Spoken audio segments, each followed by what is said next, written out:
and welcome to Only in Early Access. It's a show. Yeah, it's a show. I honestly sometimes hesitate to call this a show, just because it it gets weird. I mean, okay, you say that like, does like regular TV not get weird? Did you see Game of Thrones? Have you seen an Fair, episode but of like, Doctor Who at all for 10 minutes? Have you seen Monty Python's Flying Circus? I could go on if you'd like. actually, that one I haven't seen yet. You I haven't haven't seen that seen one. Monty Python's Flying Circus? No, not that one. Hold up. Hold the Oh my first of all, god. not what do you mean not that one? It was a show. No, well, Before they made it's because movies, it was a I've show. well, the thing is that, like, for instance, Monty Python and the Holy Grail, like, seen that one. I mean, Um, of course, but like, seeing that's mandatory. If you didn't see that, we couldn't be friends. Like I would just unfriend you right now. I would replace you on this podcast immediately. damn. That's right. That's not good. That one doesn't get put on the list because it's mandatory watching. If you're I gonna mean, be on the show, you've you seen have to them. at least watch Monty Python and the Holy Grail. You've seen you to be on the podcast permanently and not as a guest. Absolutely mandatory watching. You've seen the movie. Do you disagree? Yeah, I've seen the movie. Yeah, it's mandatory watching then. Yeah, it's been a while since I've seen it though. I mean, it's been a while since I've seen again. it too, but like Yeah. I've definitely seen the movie many times. It is the most well-known of the Monty Python movies, and it is what most people consider to be the best, and they are wrong. It's great, it's fantastic, but it's not their best. Oh, Their okay. best movie is called The Life of Brian.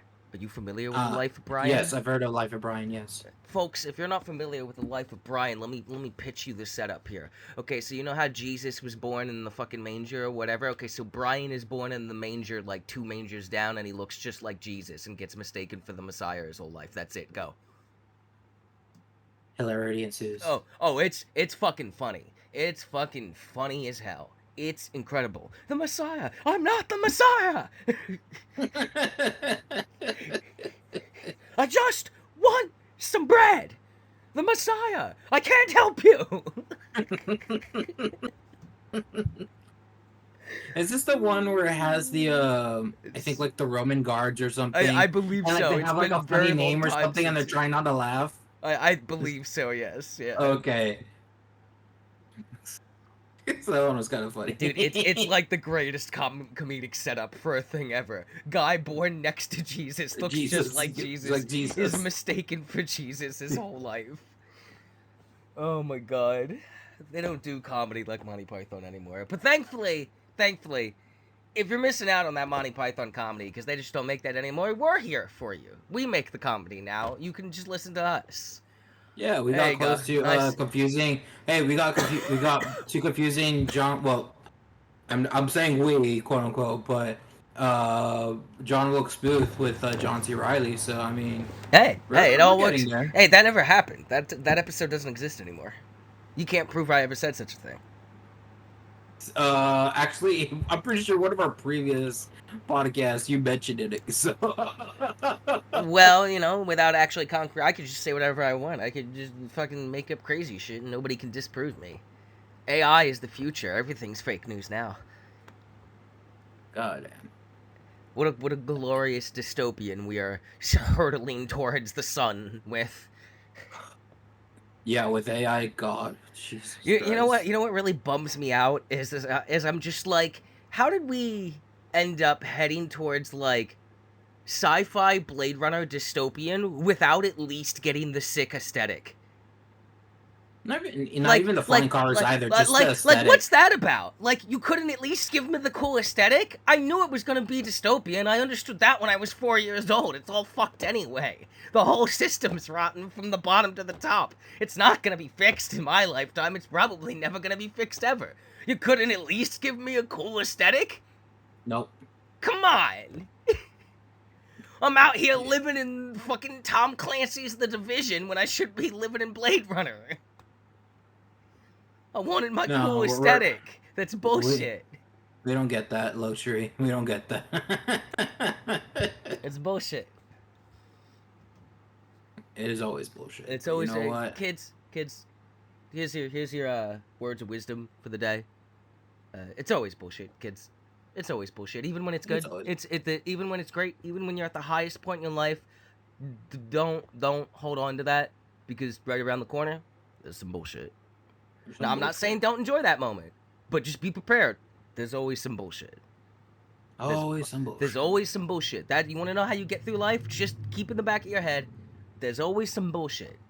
In the words of a very famous actor who I think didn't pay taxes or something at some point and went to jail, or I don't know. Some motherfucker's always trying to ice skate uphill. Okay? And if you don't know what that's from, then I can't help you. I guess you can't help me because I really don't know what that's from. You don't know what that's from? Are you kidding me? Have you never seen Blade? It sounds familiar, but it's just nothing like I'm the gonna movie be like, Blade, Wesley Snipes. Oh, some motherfucker's always trying to ice skate uphill. Come, it's like the most famous line of the entire Blade trilogy. It's the only line, in fact, anyone remembers from that terrible film. God damn. I completely forgot. I actually have not seen Blade in so long. Like it's just don't worry. Nobody has seen anymore. Blade in like 25 years, dude. Nobody's seen Blade. It's completely gone. No one has watched a single Blade movie since the 90s. Okay, let's be honest. No one is sitting there busting out the Blade Trinity in the year 2023. That's not happening. Okay, nobody cares. No, someone has. Someone definitely has. You know what? I want you to comment on the Spotify or the iTunes or wherever you listen to this, and let me know if you are watching the Blade Trinity in the year 2023. I want to know. What's your life like? Why are you watching this film? You know it's not good. It's got like 2 good parts in the whole trilogy. The ice skate line and the part where that guy explodes into a poorly CG blood tornado. That's it. You could just YouTube that part, really, honestly. It probably looks better, be high resolution on the internet than it will be in the actual movie. It's in 1440p recording. No. It's in like 720p upscaled to 1440. They didn't have 1440 back then. It was the 90s. What are you, crazy? HD didn't exist then. No, sorry, 144p. Yeah, there you go. That's what I was trying to get. 144p. Like it all looks all crunched, and just fucking. Yeah. It's oh boy. Oh, remember what TV used to look like? The CRTVs, love them. I can't wait to learn about all the cancer I got from the old TVs. Oh, we definitely probably got some cancer. Oh, we definitely got some cancer in our. Yeah, that's a potential title right there. But look, the visuals and the look was always so cool.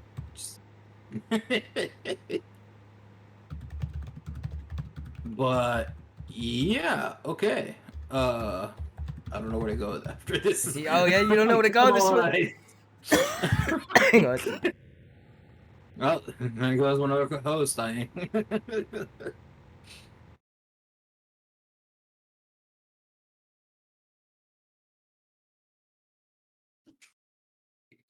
meant that as a joke. I did not think that was seriously happening.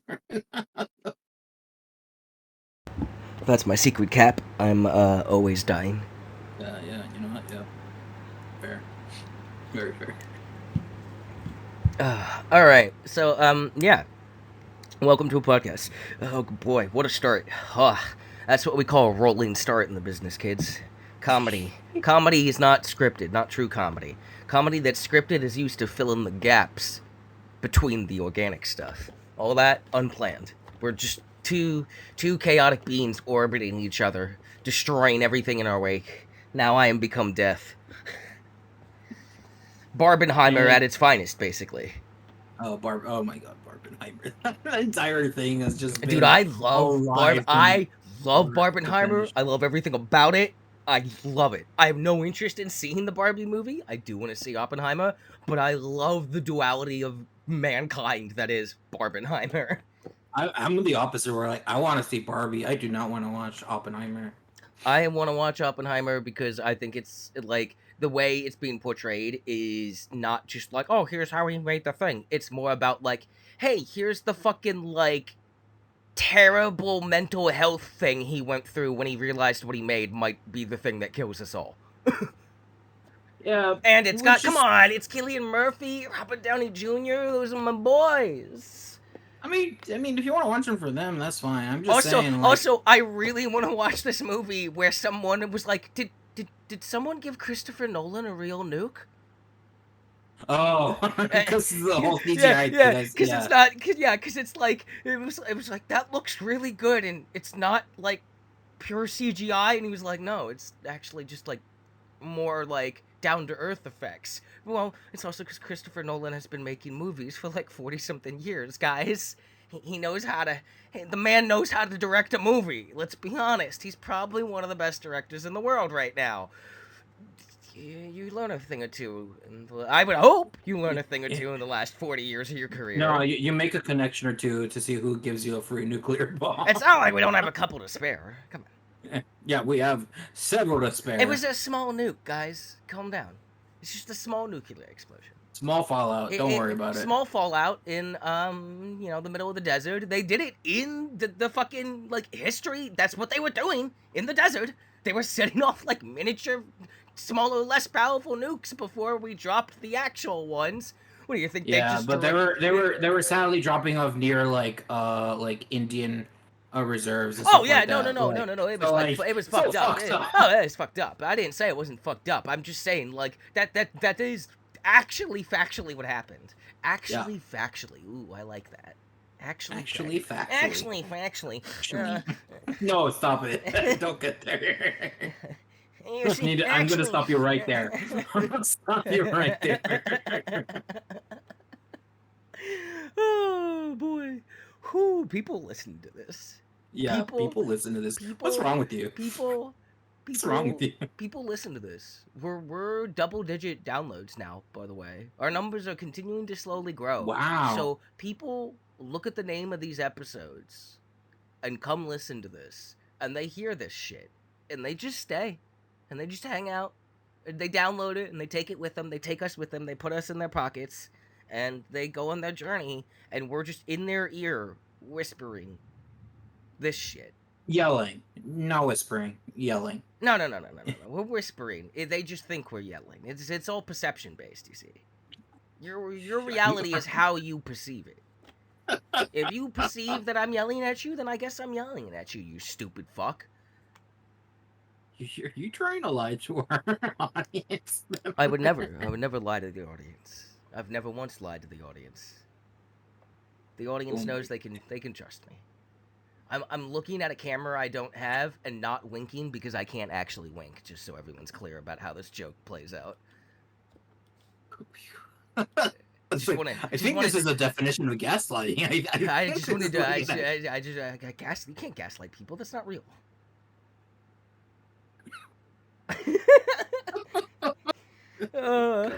Oh my god, are you ready to start the show now that we've wasted 13 minutes? Let's try. Okay. Alright, welcome to Only in Early Access, a show that only comes out once a month. That was the 13-minute intro. I hope you enjoyed that, and if you tried to skip ahead to where the real show begins, I hope you got lucky.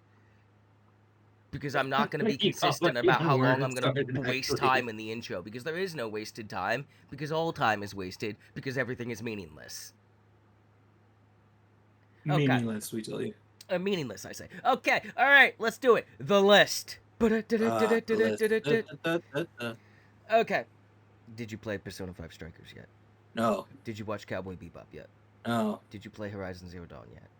No. Did you watch WandaVision yet? No. Did you watch Moon Knight yet? No. Did you watch Falcon and the Winter Soldier yet? No. Did you watch Loki yet? No. Okay. More important list. Did you watch Batman Beyond yet? No. Did you watch Loki yet? No. Did you watch Werewolf by Night? No. List number 3. Rings of Power. No. Wow. Alright, so I'm making an adjustment to the list. I no longer care about if you watch WandaVision. Oh, okay. Ooh. See, now it feels like I should wait, because then if the list gets shorter... No, it's not, no, that's just me making room for future things. Oh, okay. Because now, because later on in the show. This is called foreshadowing, kids. Oh, damn. We'll talk about some movies I've watched. Literary devices. And things may be added to the list if certain people haven't watched them. Yeah. Hang on one sec. Yeah. Wait, what are you moving on the list? I want to know. We'll get there. Don't worry about it. Oh my god. All right, that was the list. Hope you guys enjoyed that. It's a fan favorite. I want that to be a fan favorite so bad, but I also want people to like fucking hate it. I want to get like the show big enough to where that like couple hundred episodes in or whatever, you know, when we're in our 40s and shit, still doing this dumbass shit. Because I'm not gonna grow up. Fuck that shit. That's lame. Yeah, I'm not growing up either. Nah, I mean I'll get older, but fuck you. I'm just gonna be a huge dork my whole life. Get over it. But like I want people who like come listen to the show to be like, dude, I fucking hate the list bit. I gotta skip the first like 30 minutes of the show. They fucking vamp and talk about nonsense for 20 minutes now. Because I don't know if people have noticed, each episode we have progressively just fucking gone off the rails quicker and longer at the intro by like a magnitude of tripling the time before we actually start the show. Yeah, so based on this math, 10 episodes in, we're gonna waste like an hour just fucking bullshitting and then we'll start the show. But it's okay because I pay for a 6-hour upload space, so we got that hour to spare, honestly, because we've never come close to filling it. We usually end up around like 4.5, so we got an hour and a half really to waste. Hell yeah. All right. So with that, welcome to Tales from the Home Arcade. Let's talk about some fucking video games. Let's go. What do you got? What you been playing? Hit me with something, and then we'll bounce back and forth between people's lists. Yeah. Funny enough, I was going to play My Friendly Neighborhood because it came out this month. Mm-hmm. But foreshadowing. I will let you know afterwards what happens. You just have to stay for Okay. You have to stay. I mean, it sounds like you didn't play it. Yeah, no, it sounds like I didn't play it. Okay. But there's gonna be foreshadowing afterwards. You will know the future of that game. But other than that, funny enough, nothing new. Nothing I can think of. Nothing new? Yeah. Really? No. I mean, I've been playing No Man's Sky. No Man's Sky. Whoa. Yeah. Whoa. With some buddies. No Man's Sky. This guy living in 2000 and whenever the hell that game came out. 2016. I knew it was a while ago. Yeah. Wow, that's almost 10 years. That's almost 10 years old. Yeah, I know, right? A decade of No Man's Sky. To 10 than closer to yeah. I mean, buddy, I'm like, I don't want to talk about time. Let's not do that. Let's not talk about the ravaging passes of time upon the corpse that is my body. My God. Was that too dark for you? No.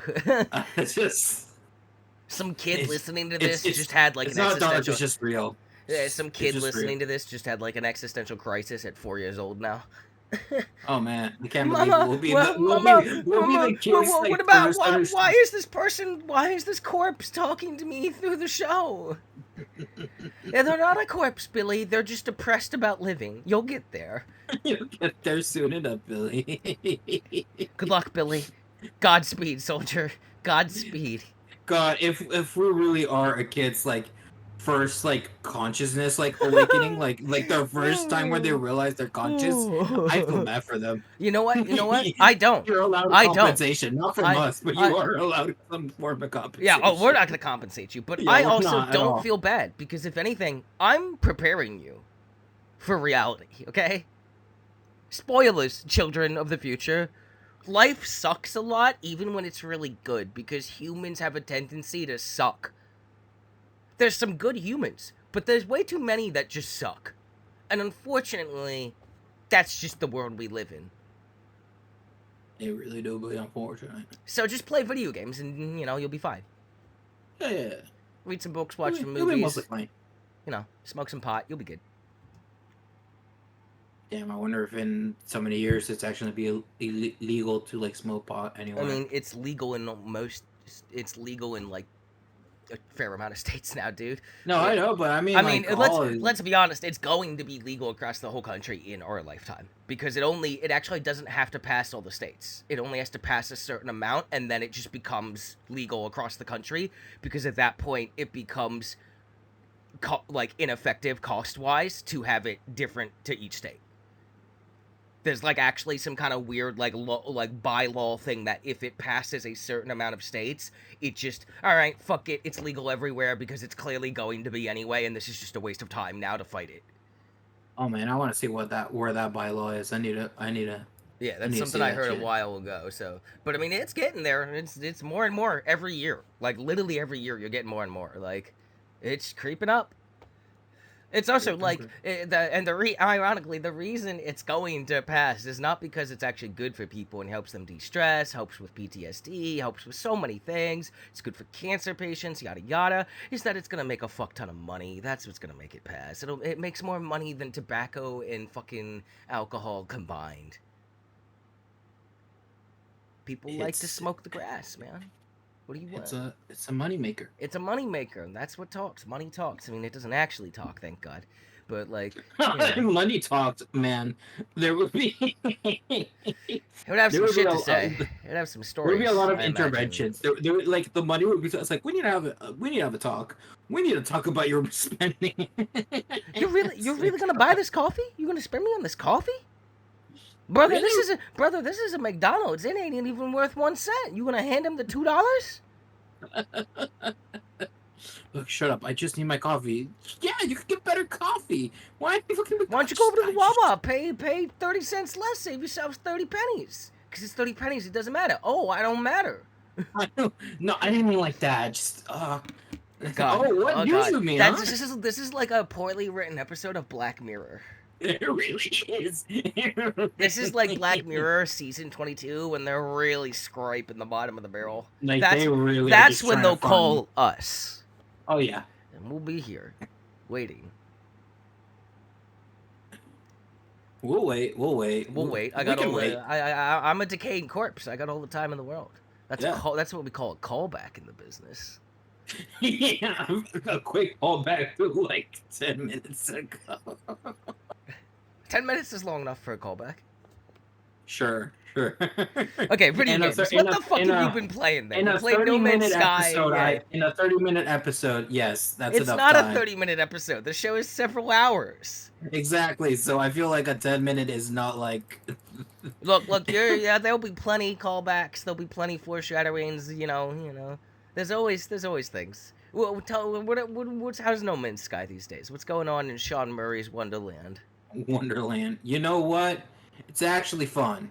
Surprisingly, I know it's been fun. It's been fun for several years now. But I will say it's still, even after several years, it's still buggy. But you know what? It's for all the stuff that they've done. You know what? I can't blame them for that. There's still work to be done. But I gotta give them props. It's fun. The one thing I'll say is that when my friends and I were playing, one of my friends got really far into the game, and what that caused is a bug. So the one of the main missions that I needed to do, which would basically allow me to go summon the alien ship, essentially, and progress through the actual story. Right. It was locked behind a system where I needed a sort of hyperdrive. Okay. However, because I need to summon the alien spaceship to get that hyperdrive, I cannot reach the system, and because I cannot reach the system, I cannot progress through the story. So it was soft locked, essentially. I mean, that doesn't sound like a bug. That just sounds like capitalism in space. Maybe that's as intended. Maybe it's is No Man's Sky just a metaphor for capitalism this whole time? The answer is yes, actually. Yes. Unintentionally, yes. The answer is yes, actually. Yes, because literally most of the time you're just spending here's what we promised you. Here's what we didn't deliver for years. The answer is actually yes. Yes. You're literally just mining like materials and stuff if to you look sell to closely buy enough, ships. you can rearrange the letters of No Man's Sky to capitalism. Very carefully by breaking down a lot and bending a lot of letters. By just lying. Because this Just is lying. also a reference to capitalism. I can It's make all fun a of this reference to system capitalism. all day. All day. All day. I can just do this all day. It doesn't... surprisingly, but not really, it doesn't take much effort to make fun of capitalism. It's almost like it's a bad system. Something, something, something. Q. Something, something, capitalism, something, something bad. Something, Q, the trigger word. Yeah. It just begins with an S. Don't say it. They'll get mad. Oh, shit. Yeah, yeah. Mm-hmm. Sasquatch. Nope, that's not it. They don't want you to know about the Bigfoot. They don't want you to know about it. They don't. That's why he's always blurry. Yeah. What's that about? How we get new Bigfoot pictures and it's still blurry? It's like, yo, man, everybody's phone has like a super good camera in it. Take a fucking picture. You know what? I'm going to blame this on the people because I think people just cannot take good pictures. I mean, they can all pretend they're photographers and fucking take 70 million pictures of, like, a chair with a fucking potato on it and put a black and white Instagram filter on it and be like, I'm an aspiring photographer. The potato rapper. Shut the fuck up. Go get my fucking, like, cryptid photos or videos and stop fucking around. It's just, I think it's just one of those things where it's like, as if it's not, like, staring them right in the face, like, they're not close enough. Anything farther than like 3 meters, they're like, oh fuck, I don't know how to take a picture. It's just. Or Bigfoot or Big Feet, if there's more than one of them, have cloaking technology. We're gonna go with Bigfoot. It's actually like more advanced than we are. Are you going with that? Absolutely. You know, I really was gonna actually say, like, I wonder if Bigfoot actually just has like some sort of like What if he's an alien? No, come on. I feel like that's just we're pushing the envelope on this, or we're like, are we? We're jumping the shark. We're jumping the shark on this one. If we go to Bigfoot as an alien, I feel like we're already jumping the shark. Then are we? It already is. Are we? Are you sure? Think about it. You'll explain. I already thought about it, and I said it's jumping the shark. I don't think it is. Then you tell me what it is. What is it? Honestly, I feel like if Bigfoot is actually like a real thing, it is like some sort of, like, you know how we have discovered creatures that have existed actually like almost back into prehistoric era. I feel like it's something like that. Like, this is like a prehistoric creature that somehow has managed to survive and like not actually like create evolution, if that makes sense. Like, it's still like just in a very old stage of life, and somehow it has not needed to evolve for some godforsaken reason. It has not needed to evolve because I do believe it is godforsaken. I mean, if anything is godforsaken, it's us. Oh no, definitely, yeah. Like, that's. I feel like if God exists, God is on the side of Bigfoot, not us. God's like, that guy knows what he's doing. He's just hanging out in the woods, just living his life. You people. What if Bigfoot is God? I don't know. Bigfoot is God. And he's just kind of like. So you're gonna go with Bigfoot is God isn't too far out of left field, but Bigfoot is an alien is? Yeah. All right. Okay. Glad we've set the metrics here. Yeah, we set the metrics. Okay. You heard it here first. What if Bigfoot is God? What if Bigfoot is God?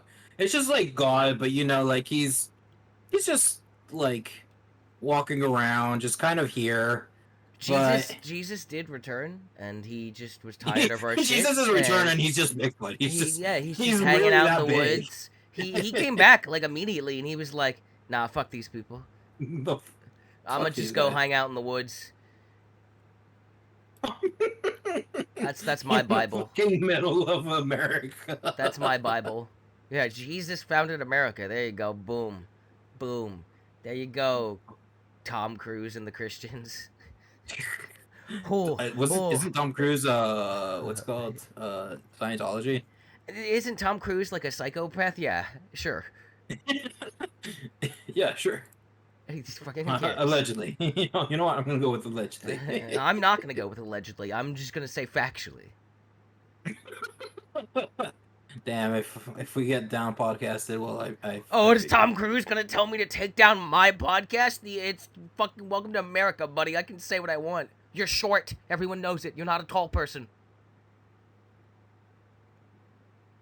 He's really short. Wait, how short is he? He's not as tall as people think he is. He's like not tall. Well, not tall. Is like what is he? Man, like 5'4"? I don't know. Let's find out. How tall is Tom Cruise?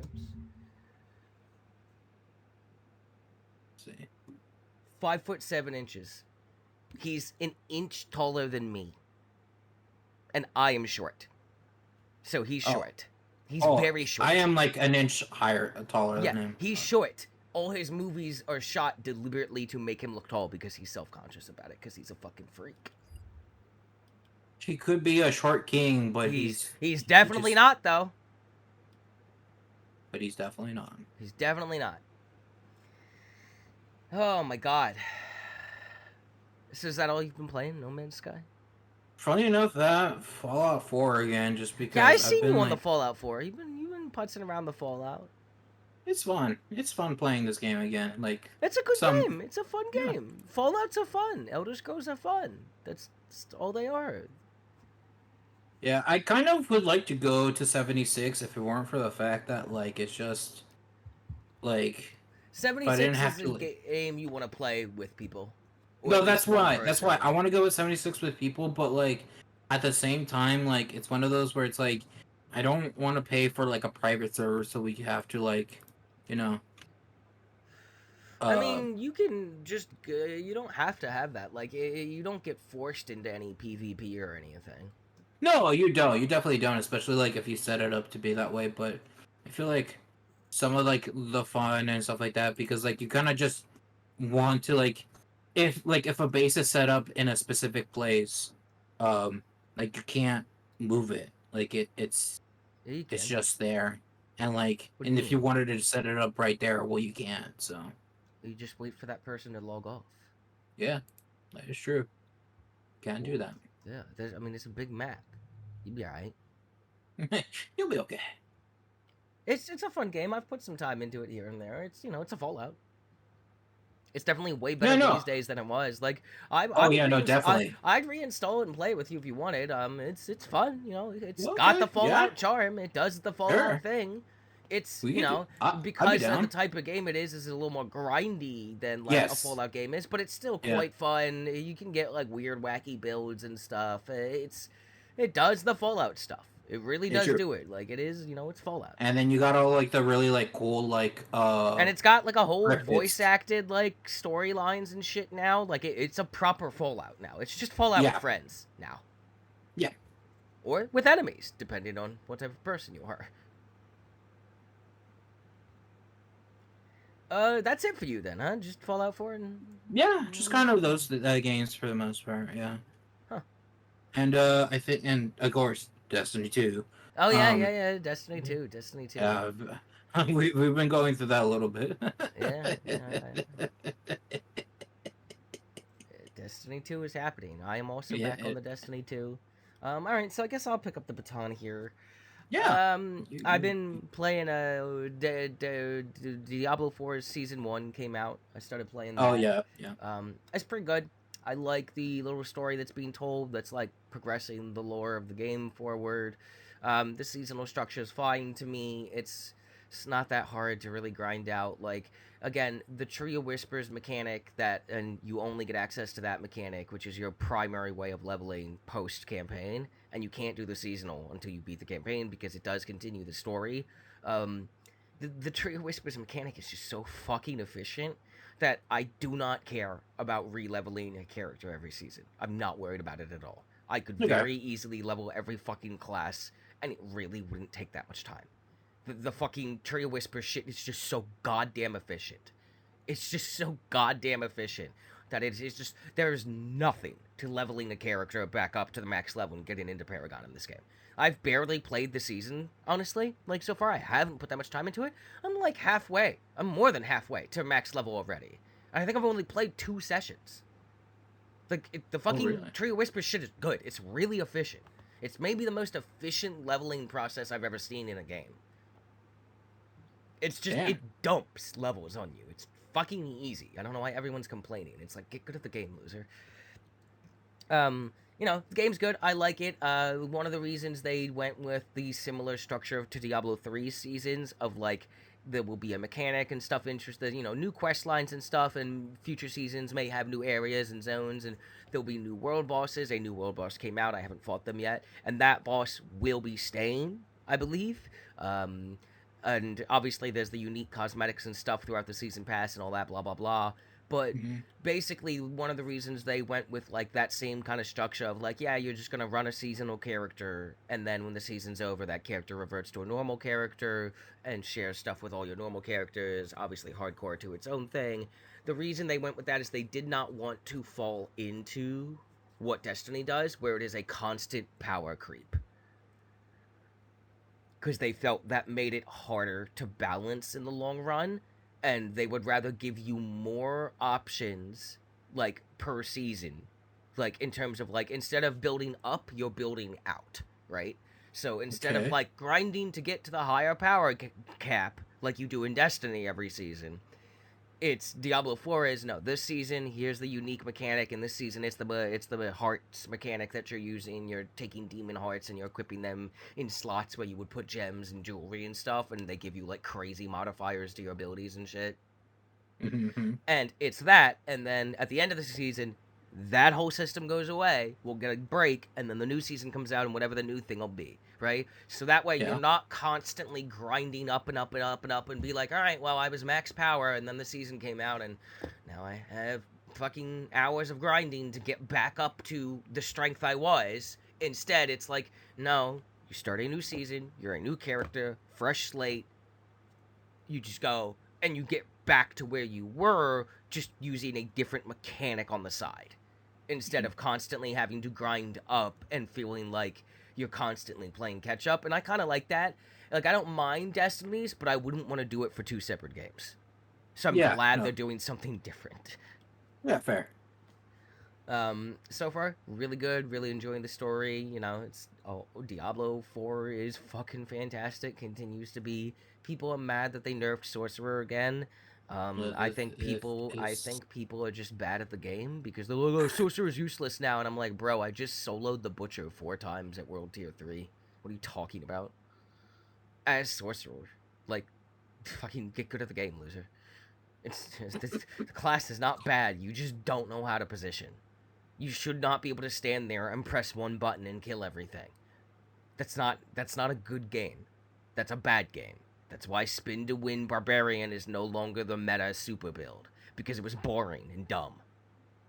I did see the news that apparently Diablo 4 players were like finding like an old trick to beat the Butcher. Something along those lines. I'll have to find the news. I don't need old tricks. I just beat his ass now. I hope he invades me. Yeah, come at me, big boy. I got something for you. Sit the fuck down. Just run around him in circles and freeze him to death. Get the fuck out of my face. Damn. Yeah, that game's fantastic. Love it. Can't get enough of it. Gonna be playing that pretty much till Diablo 5 comes out. Alright. That game's good. Okay. I would love to see new classes, and I'm wondering like where they're gonna go story wise, because the end of Diablo 4 really sets up some big stuff to happen, like some kind of fucking insane level stuff going on. So they are slowly progressing it with this first season. So I'm wondering if a couple seasons in, if we'll get news of an expansion proper, or if they'll just do like an expansion season. We don't know yet. So we'll see as things go on. But Diablo 4 continues to be everything I wanted and more. That's good. I also played Heretic's Fork demo for one of the demos that was like pretty popular on the Steam Next Fest. It's like I guess it's like called a tower defense kind of game, I think. Mm-hmm. It is fucking hilarious. It's It's genuinely incredible to me. Yeah, it's a deck building like strategy card game, kind of like tower defense. You build your deck and you use the cards to like activate stuff, to set up your towers, to like kill. So basically, it's like hell but corporate, and Oh, all these souls okay. are trying to get out of hell. So you got to kill them again so they stay in hell. And you just like use the cards to like set up your towers to shoot stuff and do all this other stuff, and it's just endless waves coming at you. And as it goes on, you get new cards and you get to pick perks and shit, and you just go as long as you can. And then when they finally take you down, you get your grade, right? Your grade, Yeah. because it's corporate. It's so Yeah. corporate, in Corporate. fact, that motherfucking Clippy is in the game. Oh my god, not Clippy. Yes, spelled with a K though. Oh, okay. We gotta get that distinct Clippy. Yeah. But it is literally like corporate. It's got the vibes of like Microsoft corporate ads from the Clippy era, except it's hell and the artwork is sick. It's fucking awesome looking. But it's just like, you could do better. I need this report on my desk. But it's hell. It's fucking incredible, and the soundtrack is a bowler. It's just bouncing. It's so good. This game is incredible. I cannot wait for it. I sat there and played this demo for like 4 hours straight, and you Shit. can't really like get very far. Like, and I was just like, this game's great. I fucking love this. And the only character you have access to in the demo is the intern. And when you click her, she's like, let's be honest, I don't know what I'm doing, and neither do you. Let's just get this over with.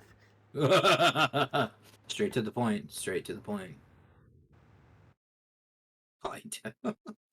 So yeah, Heretics Fork, that's really good. I'm definitely gonna be picking that up in due time. I definitely think I should try it, even though I'm not really a fan of defense games, but I'm not either. I'm I'm not willing to either. give it a But the shot. aesthetic and the humor and the soundtrack of this sold me on it. Yeah, no, that's why I'm like willing to give this a shot. Like if Yeah, I everything would. I about would this not is enjoy this otherwise at all. yeah. Even though I think it's good as the type of genre it is, this card build tower defense kind of ish game. It's Yeah. not a genre I find myself appealing to, but so like the aesthetic and the music and the humor and the silliness of it combined with a very well put together game of that genre has sold me on it, that I'm like, I will buy this. This is funny. This is good. This is worth my money. Okay. And it's because it's like I already got to the point where it's really simple to understand, at least in the demo. It's not getting crazy complicated in how you do things. So I was just kind of autopiloting it and just vibing out to the music, and every now and then I'd have to pay super high attention at the higher rounds and like Yeah. activate my like recharge abilities that like aren't automatically done. But other than that, it's just you just kind of vibe out. Okay. It's pretty good. I also played Star Siege Dead Zones Alpha, early access. If you know Marauders, the like diesel punk extraction game in space. Yeah, Marauders. Yeah, I played it. Yeah, I yeah. have it. So Yeah. the Star Siege Dead Zone Alpha is kind of like that, but Oh, okay. more sci-fi aesthetic than like diesel punk. And I would say, having played both, that Star Siege Dead Zone in the Alpha is more put together than Marauders is right now. Okay then. Yeah, there's more there already. Like way more there. There's like a whole fucking upgrade system, perk system. There is just way more in this game's alpha than there is in Marauders right now. And I like it. I like both. I like the aesthetic. I like the visuals of it. It's a little more. I don't want to call it cartoony, but it's a little more. I don't know. It just Marauders has this like very intense, serious aesthetic, Yeah. and Star Siege Alpha it doesn't look like Fortnite-y, but like I don't know, the robots in it that are like the things walking around that could kill you look a Yeah. little like toony to me. Not in a Okay. bad way. It's just like I'm trying. I don't know how else to describe it. They don't look menacing. Gotcha. They're just kind of like, okay, I gotta make sure that thing. There's some levity to the design that doesn't make it seem like yes, it's dark, gritty, to those realistic. at least, to the robots at least. Character wise, everything else is kind of just like a sleek sci-fi aesthetic. But something about the robots hits me with like a weird sense of levity, where I'm just like, what the fuck? I was like, oh, okay, that's not so bad. and then it kills you, and you're like, oh wait, it was. Oh fuck. Yeah. It's gorgeous. I like it. I thought it was really fun. I'm gonna keep an eye on it and keep pop it in every now and then. It was very, if you like Marooners, you'll like this. I think. Okay, Pretty perfect. much is how that works. I will give that a shot then, because those kinds of games are always fun with friends, and even solo can be really fun. Anything else you tried out? Yeah, sorry, yeah, I was coughing. Okay. It has also No, a yeah. really good tutorial that really just kind of breaks the whole fucking game's process down to you. Really just explains it all to you. So that was really nice. I appreciate that. I appreciate a good tutorial. And other than that, been playing Destiny, been back into that. I think I'm on the last seasonal mission, and I just don't quite have the power to solo my way through it. Okay. But I can help you out with that if you need to. Yeah, but I've caught up basically, and I'm almost done the pass already. Like I'm at like 70 or something. So yeah, okay. Destiny continues to be good. I really enjoyed the spoilers for the season that's almost over, I guess. The origins of the Witness were fucking badass. That shit was cool as fuck. Yeah. I was like, yo, they just killed themselves and turned into one dude? That's crazy. Into one being. That's fucking metal as fuck. That's why you see like all those. Yeah, that's why he looks like that. Because yeah, I will never forget. That's one of those really high points in gaming to me. Is like the first moment we saw the Witness ever, and we were just like, "The fuck is that thing?" Because it looks like it doesn't belong in Destiny. It's jarring to look at. Like aesthetically, he looks like he walked out of something else and just stepped into the game. And I remember when I saw him at the end of the Witch Queen, it was just, what the fuck is that dude? He's cool as fuck looking. He's got like heads coming out of his head made of what the fuck? I love the origins. I was like, yo, that is y'all. You know what this is? You know what the story of Destiny is, kids? The Traveler dumped them, and they just couldn't handle it. Yeah, they could not. They could not handle it. The Traveler moved on. They matured and moved on, and they're like, it's not working out. We're just going in different life directions, okay? Wish you the best. And they pieced out, and whatever those people were called, they could not handle it. So they just fucking, Frankensteined themselves into a god. And then obsessively chased after them forever. That's literally what happened. And it's cool as fuck. There's no other way to put that other than, they made themselves into a god and chased their ex across the universe forever. That's the story of Destiny, guys. I hate how well that fits. It fits really well, doesn't it?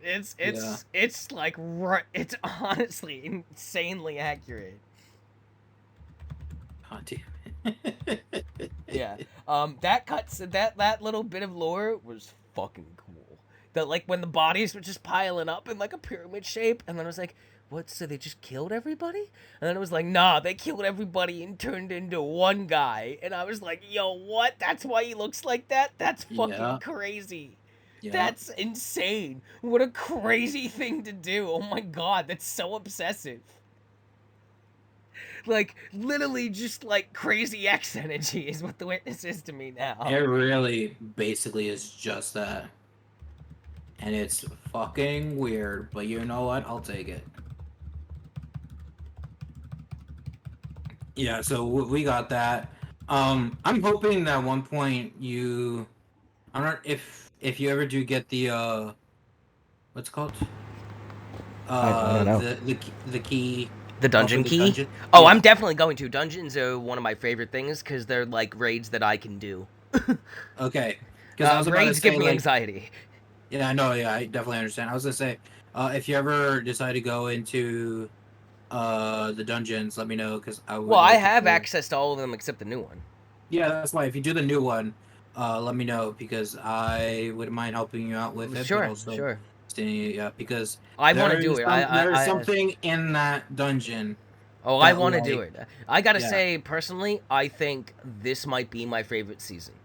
Wow. Yeah. And I've played most of them. There's only a handful. I've only missed 2, actually. Maybe 3. But, I think at least aesthetically, this season's like arena where you go in this season is the fucking coolest shit Yes, we have the ever underwater done. aesthetic is so I good. don't want it to go away. I really don't. It's so fucking cool. It's so fucking cool looking. It is fucking like eldritch space under a methane sea. It's fucking awesome. It's just awesome. It's really cool. Strand is fucking fun as hell. It's so fun. Strand feels busted as hell. Dude, I am just like, as a hunter, I am just like no fear in PvE when I have Strand on. I pop that super and I am going in. I am not afraid of. I am death at this point. You will be removed from this universe and the next. Your reality is what I say it is at this point. Like, it's fucking incredible. I'm glad you like it because it is really a cool power. I gotta get it from my Warlock because I yeah. did the first mission with my Warlock before you gifted me the expansion. I just wanted to try it out, and it is the most space magic-y it's ever been with Warlock. So I gotta get through the campaign as Warlock. I'm currently going up with my Hunter right now. I've beaten the campaign and shit with Hunter and stuff. So like, oh, so you already beat Callus then? Yeah, I whooped his ass. He's a bitch. Okay, yeah. I hated that first phase because just like the amount of times you had to keep jumping around to avoid the fucking orbital strike, but then also I basically like, bro, I was just Strand. I fucking didn't jump. I just swung around like Spider-Man the entire fight. No, that's why you just like, swing around, but yeah, I never touched the ground, dude. I swung. I would use my jump, my triple jump as a hunter, to stay in the air, and by the time I would be falling again, my little swing thing is off cooldown, and I have 2 of them anyway. So I never ran out. I literally just swung around him the entire fight and beat his dumb ass into the ground, and then was like, "Is that it, bro? You suck." They gave me 2 swings. I have a triple jump. I don't touch the ground anymore. Like, I am now Spider-Man at this point. Like, you gave me 2 grapples and a triple jump. I don't need to touch the ground in arenas anymore. I just away I go. And like, of course, in that arena too, it just spawns a million of the fucking little things to swing off of too, because it wants you to use exactly. They're all around. So it was a really easy fight as Hunter because I just swung forever.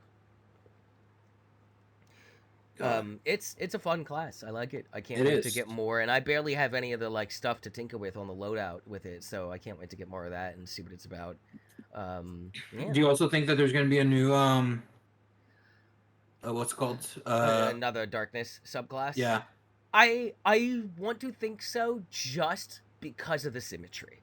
Because this game, the longer it has gone on, and especially in the last couple expansions and seasons, they are just being like, no.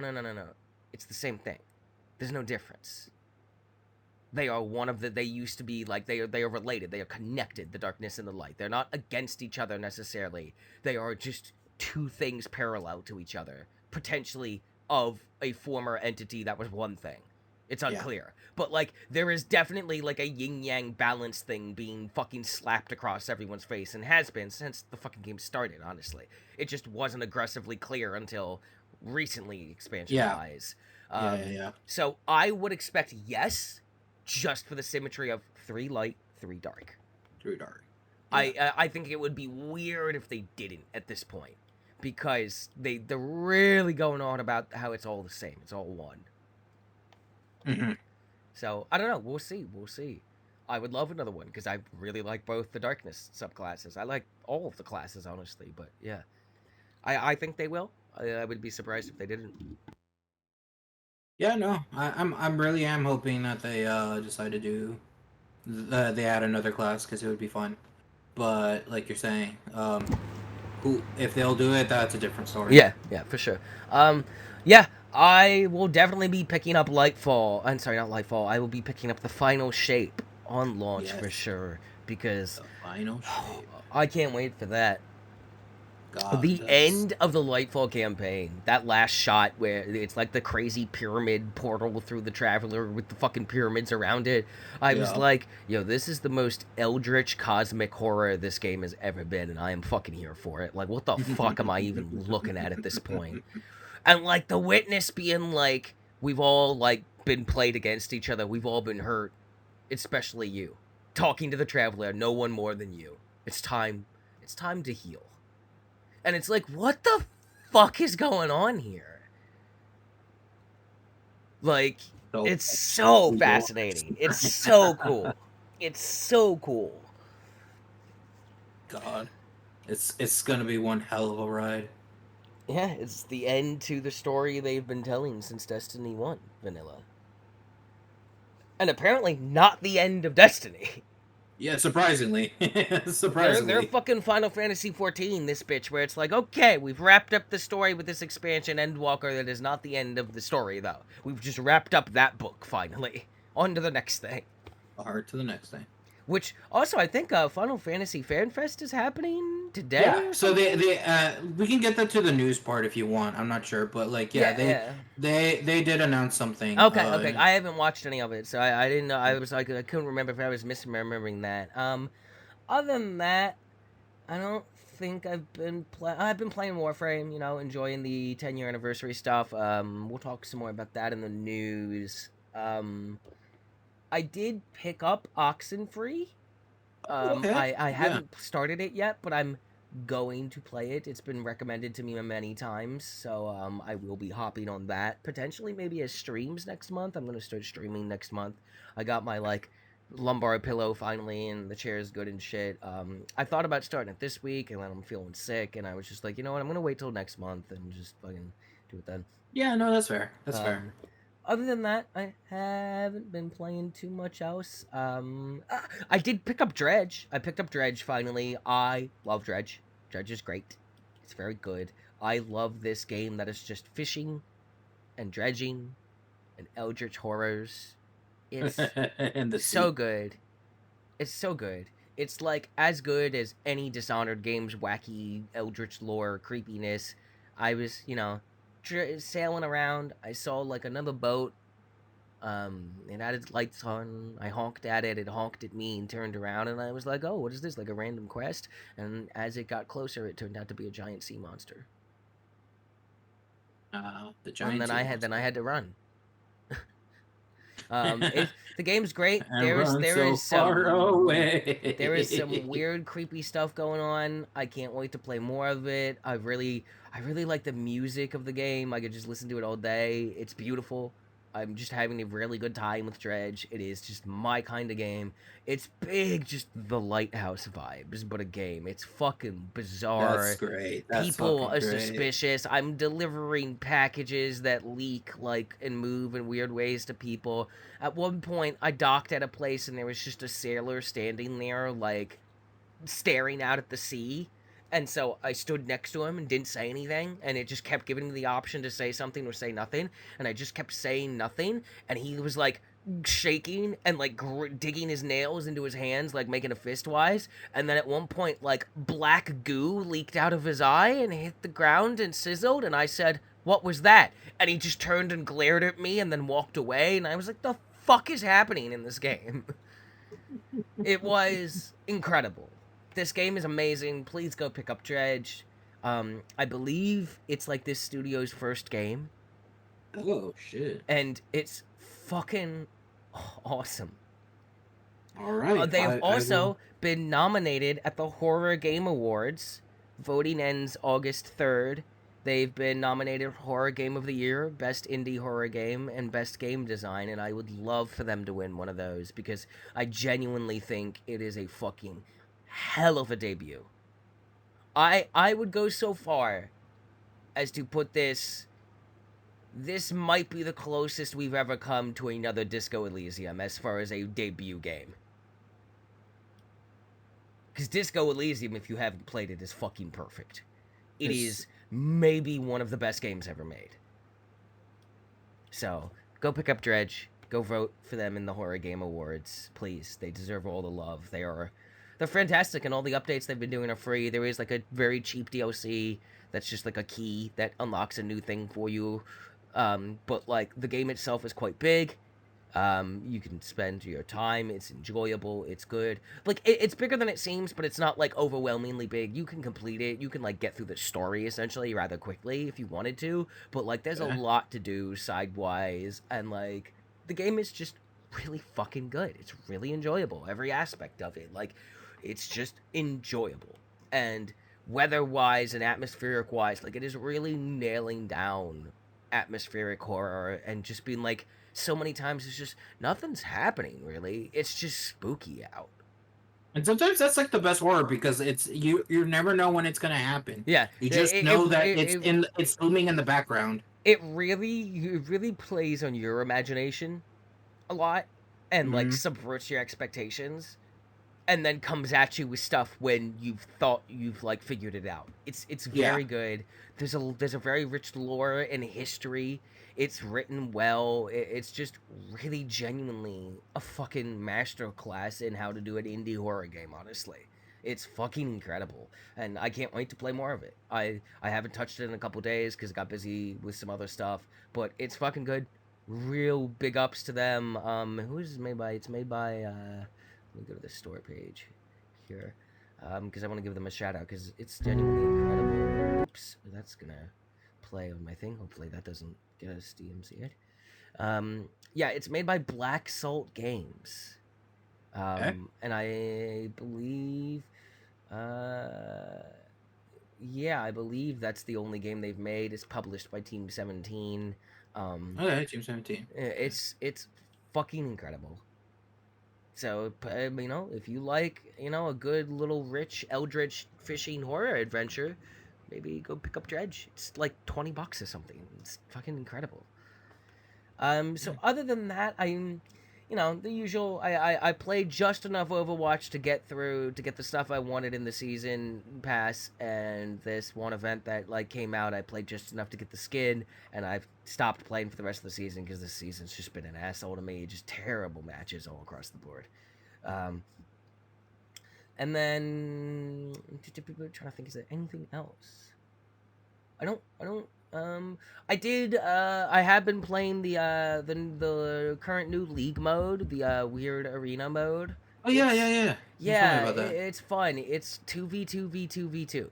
So teams of two fight each other. So it does it in the way TFT does, where it's like you and you are fighting, right? And then you and you are fighting, and then you and you are fighting, and we just do this over and over and over until there's a winner.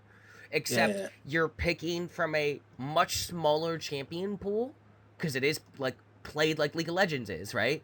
You're playing as the actual champions themselves, but it's not all of them are in this mode. It is a significant smaller amount of them, because they're balanced differently here. And then as you're playing it, you're getting like the weird augments that you get in TFT, but applying them to the champions themselves. Oh, okay. And you play these, and you go through, and you get dumped in gold, and just buy items and shit like that, and even items are balanced differently, and that's it, basically. That's the whole game mode. It's weird, it's fun, it's really enjoyable, honestly. There's definitely some moments where I'm just like, okay, well, you kind of want somebody to be the tank and somebody to be the damage, typically, right? Like, you're both doing damage, but, like, if you both go squishy, and you're not just really good, you're gonna have a hard time. Oh, of course. Like, you can win that way, obviously, but like it's fun, it's super enjoyable. I've been enjoying it. I wish I could get teammates that would play with me well, but you know, whatever. I mean, like I said, I probably will try to give it a shot. It's just been so long since I played it. It's pretty fun. It's a fun little mode. I like it. I'm really enjoying this season of TFT too. I've been doing really well in that. I like TFT a lot. It's a fun little game to me. And yeah, so those are fun modes. I think that's maybe I think this Arena Soul Fighter is what it's called. Is the most interesting like event mode they've done by far. Damn. Okay. I would honestly love to keep this. I would consistently play this if it stayed around. Absolutely. There's a lot of modes like that in League that there's just like some really good modes that if they keep, they would probably be used, but like I don't know what is it with Riot. They're just like, nah, we're just keeping them seasonal. It's just like Really? I mean, I feel like, honestly, this is the only one I've ever played that I could say I would play consistently. Other than TFT, but TFT came out as its own thing from the get-go, so I don't Mm-hmm. count that one. But out of the limited stuff they've done, like, alright, I would play Earth pretty often if it was around often, Yeah. but Like I'll not probably all play the Earth. time. Yeah, no, I, that's I why. I would play Soul Fighter way more than anything else they've ever done as a limited event. Like I would play Soul Fighter probably genuinely every week, like I do TFT and ARAM and regular League, pretty much. Like about as consistent as I play League. I would not want to play Earth that much. Okay. So I honestly yeah. did like Earth when I played it back then, but I yeah. like Earth. It's just I don't think I would want to play it enough to merit me saying keep it around. Gotcha. Yeah, so that's pretty cool. And that's about it for me for what I've been playing, I think. Yeah, I think that's pretty much it. So with that, newsflash. Let's talk about some news.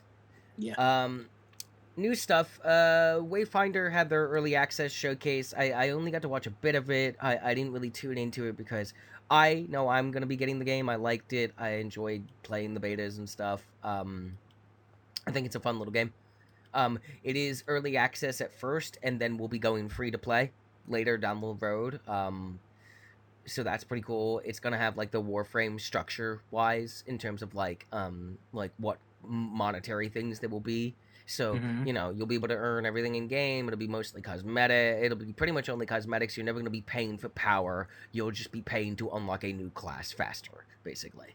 But there will be ways to unlock everything throughout the game. I genuinely like the game.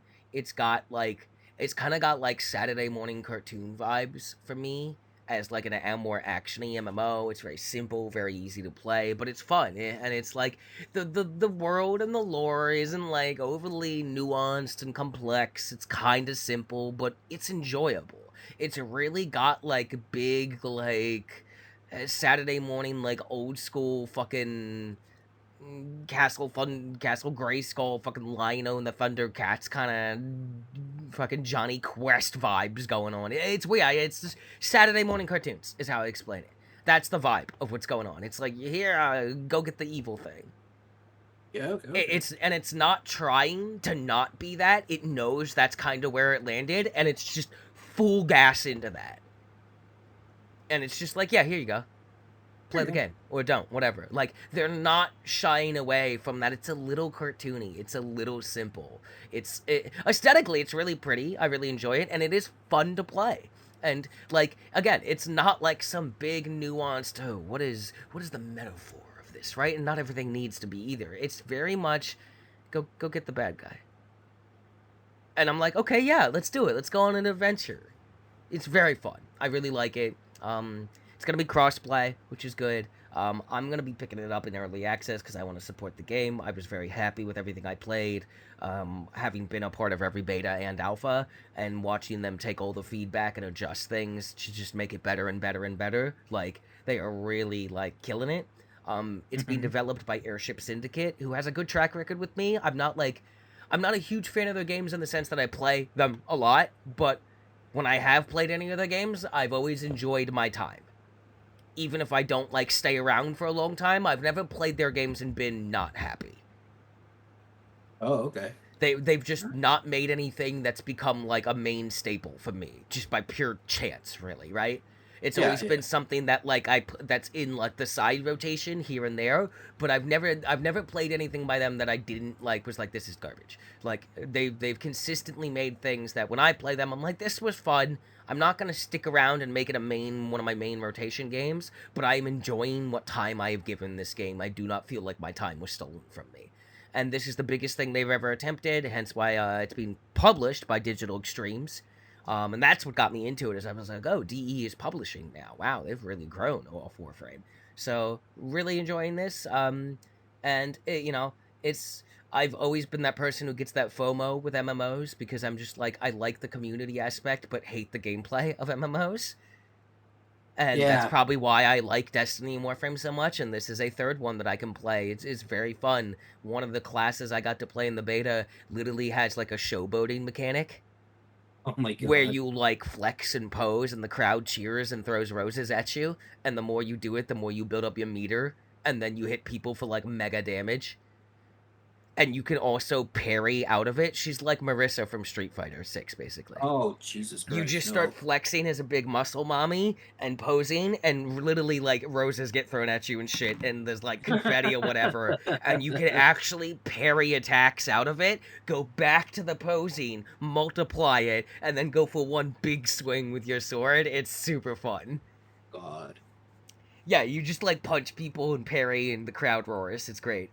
There's guns, there's daggers, and, the way it works is each, like, Wayfinder is a class and has their unique abilities and shit, and then starts with a certain weapon archetype, but you can literally get to the point where you can put any weapon archetype on anyone.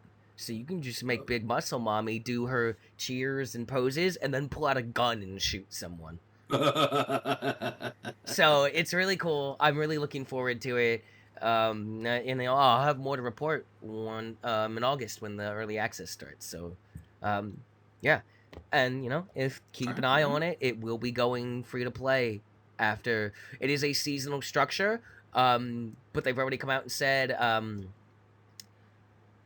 the seasonal premium stuff you will only be able to get during that season. However, the free track can be accessed at any time, even out of season, because new classes will be in that, right? So yeah, if you join after me and you're like, oh wow, what's that? It was like, oh, that's this class from season 2, right? And you'll be like, oh, cool. There is a way for you to get that still, without you having to pay a dime. Okay. So I think that's really cool. And you can just switch which track you're on. You can't grind levels on multiple at the same time, but you can just swap which one you want to actively work on. Gotcha. Which is really nice. Really nice. I mean, they literally are modeling their monetary system for this game after Warframes, and Warframes has really always been really nice. It's pay to get things faster or pay for cosmetics, that's it. And it's a PvE game, so even if there was pay to power, it's only going to help you, even if you don't pay for anything. If Billy wants to spend $100 on power and then come help me through this mission, that's great, sure. That's $100 I didn't have to spend, and I still beat the mission and got the reward I wanted. Never understood why people got mad at pay for power in a PvE game. Doesn't make any sense. In a PvE game, yeah. Doesn't make any sense. I hope they wheel out. That's great. That means the game will stay like this, free, because whales will whale, and then I'll get whales on my team and they'll carry me with their overpowered gear. That saves me time and money. I like saving time and money, don't you? I do. I do as well. I do. Yeah. All right, so yeah, Wayfinder. Tomba is back. Oh, yeah. Yeah. You're yeah, right. Wow. Yeah, okay. yeah. I was like, Tomba huh? is back. Yeah, fuck. Yeah, Tomba is back. Yeah, I was surprised. You I know had to go what? tell my siblings. We loved that game growing up. That is a freak pick to bring back. Nobody knows what this fucking game is. When this was announced, so many people were like, the fuck is Tomba? And I was like, yo, let's go! The boy! Get those pigs. Get them. Tomba's a great game.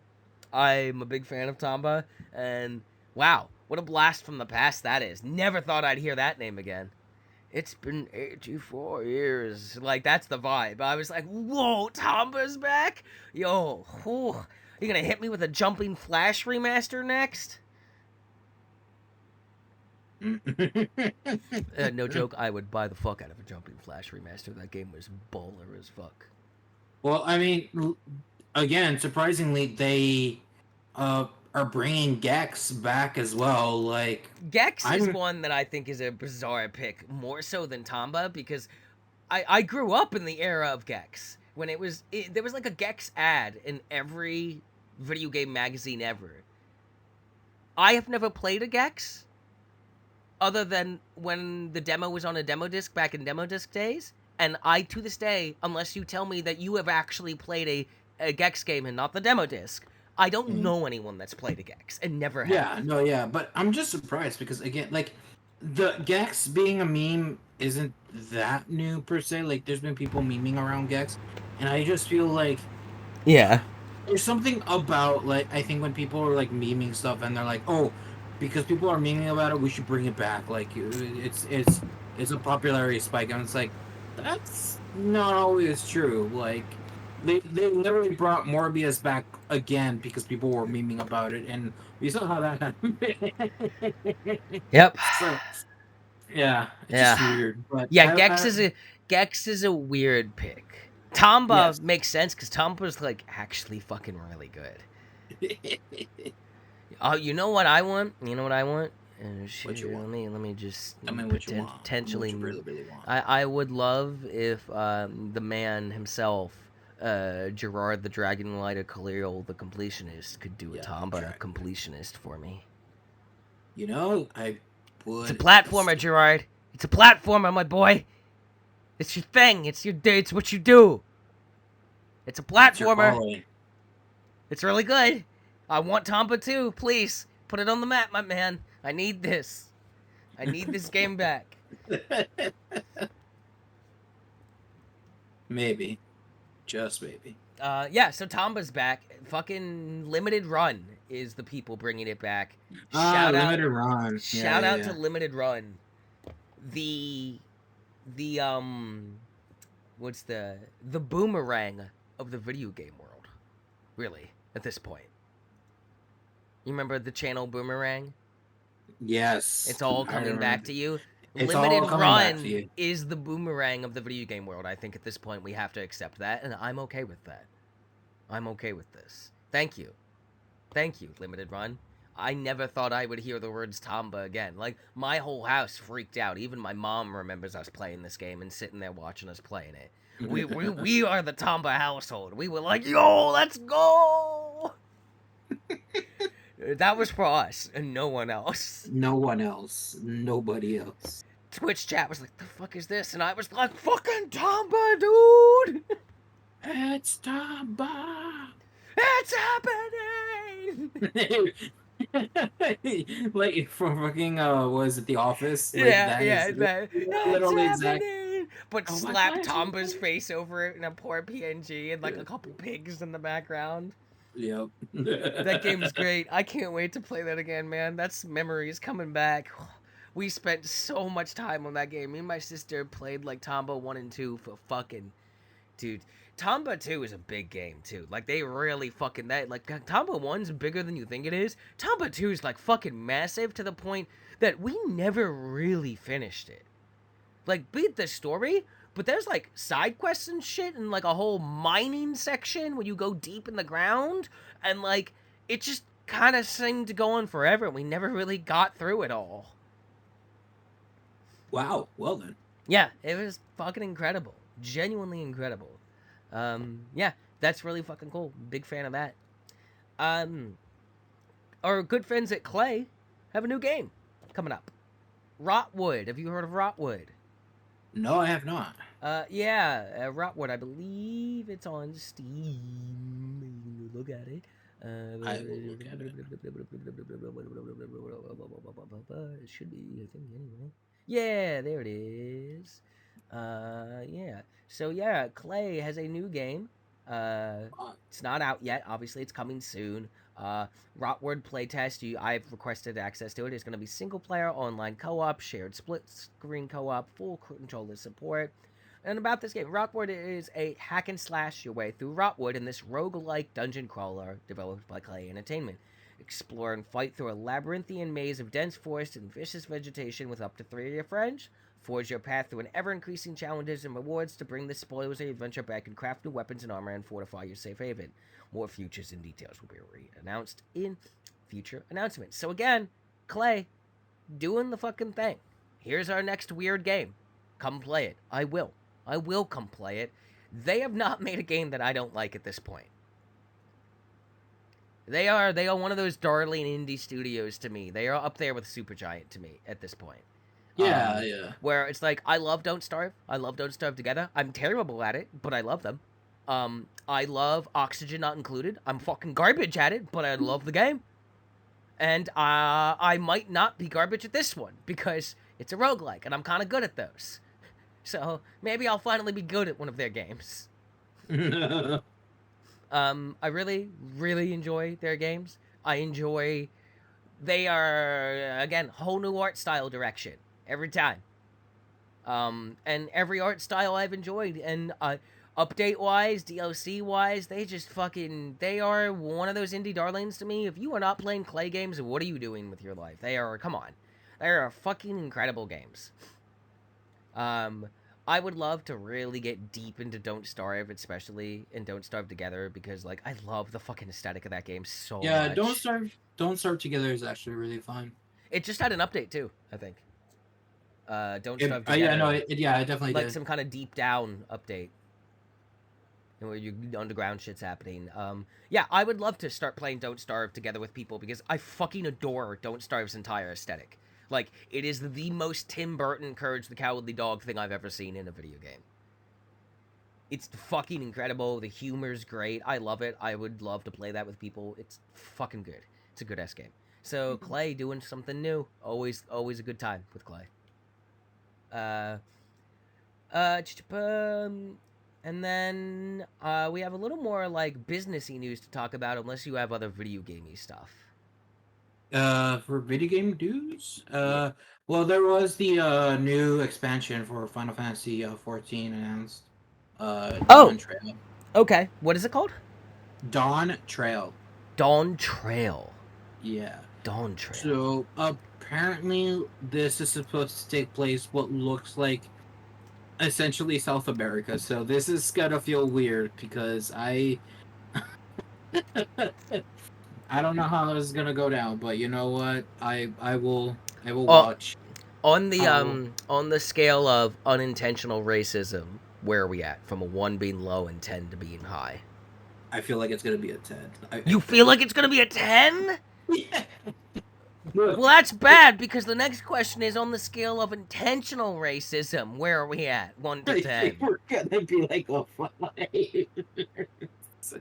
Wait, so you think intentional racism is at 5, 6, but unintentional is at 10? Because I honestly don't think Yoshi P like means like anything bad. Like knowing like having heard about him, like it's one of the things where I don't think he's a genuinely bad person. That's why I think unintentional racism might happen because he's like, oh shit, I didn't really know about like that sort of thing.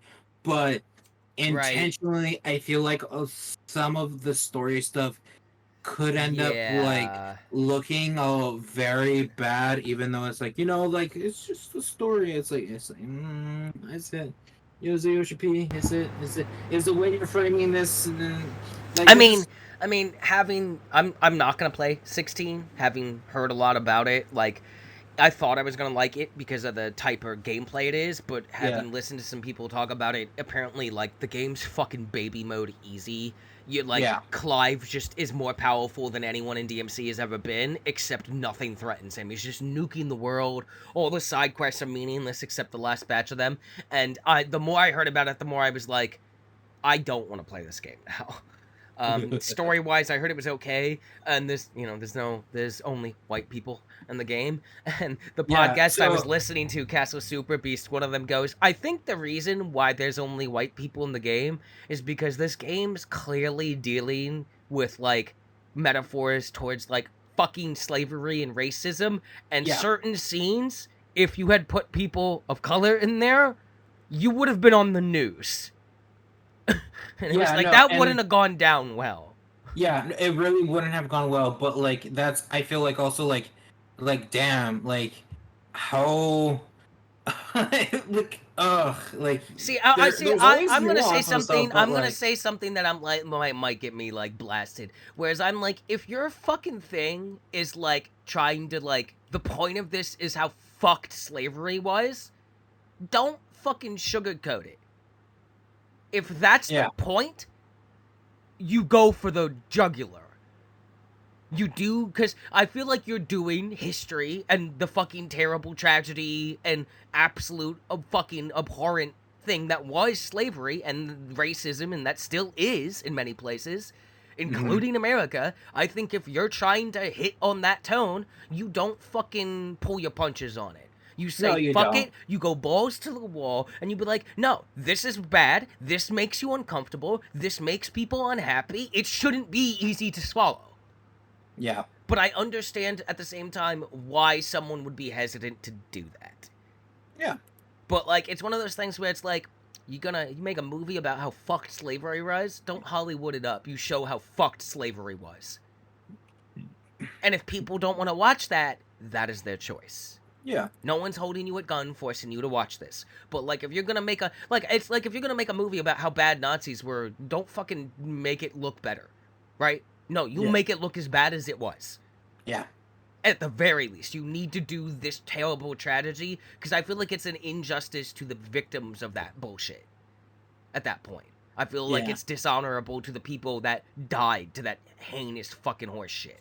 So, like, I get it, though. I get why a business produces where, you know, the money people and the corporate would be like, no, you can't do that. I think if you did do it, it would certainly be very controversial, but I bet you it would still sell. I bet you it would sell better than you think it would. Yeah. Hell, we live in a world where people like, there were never women in the army. Why are there women in my Call of Duty? Just shut the fuck up. Like, who cares?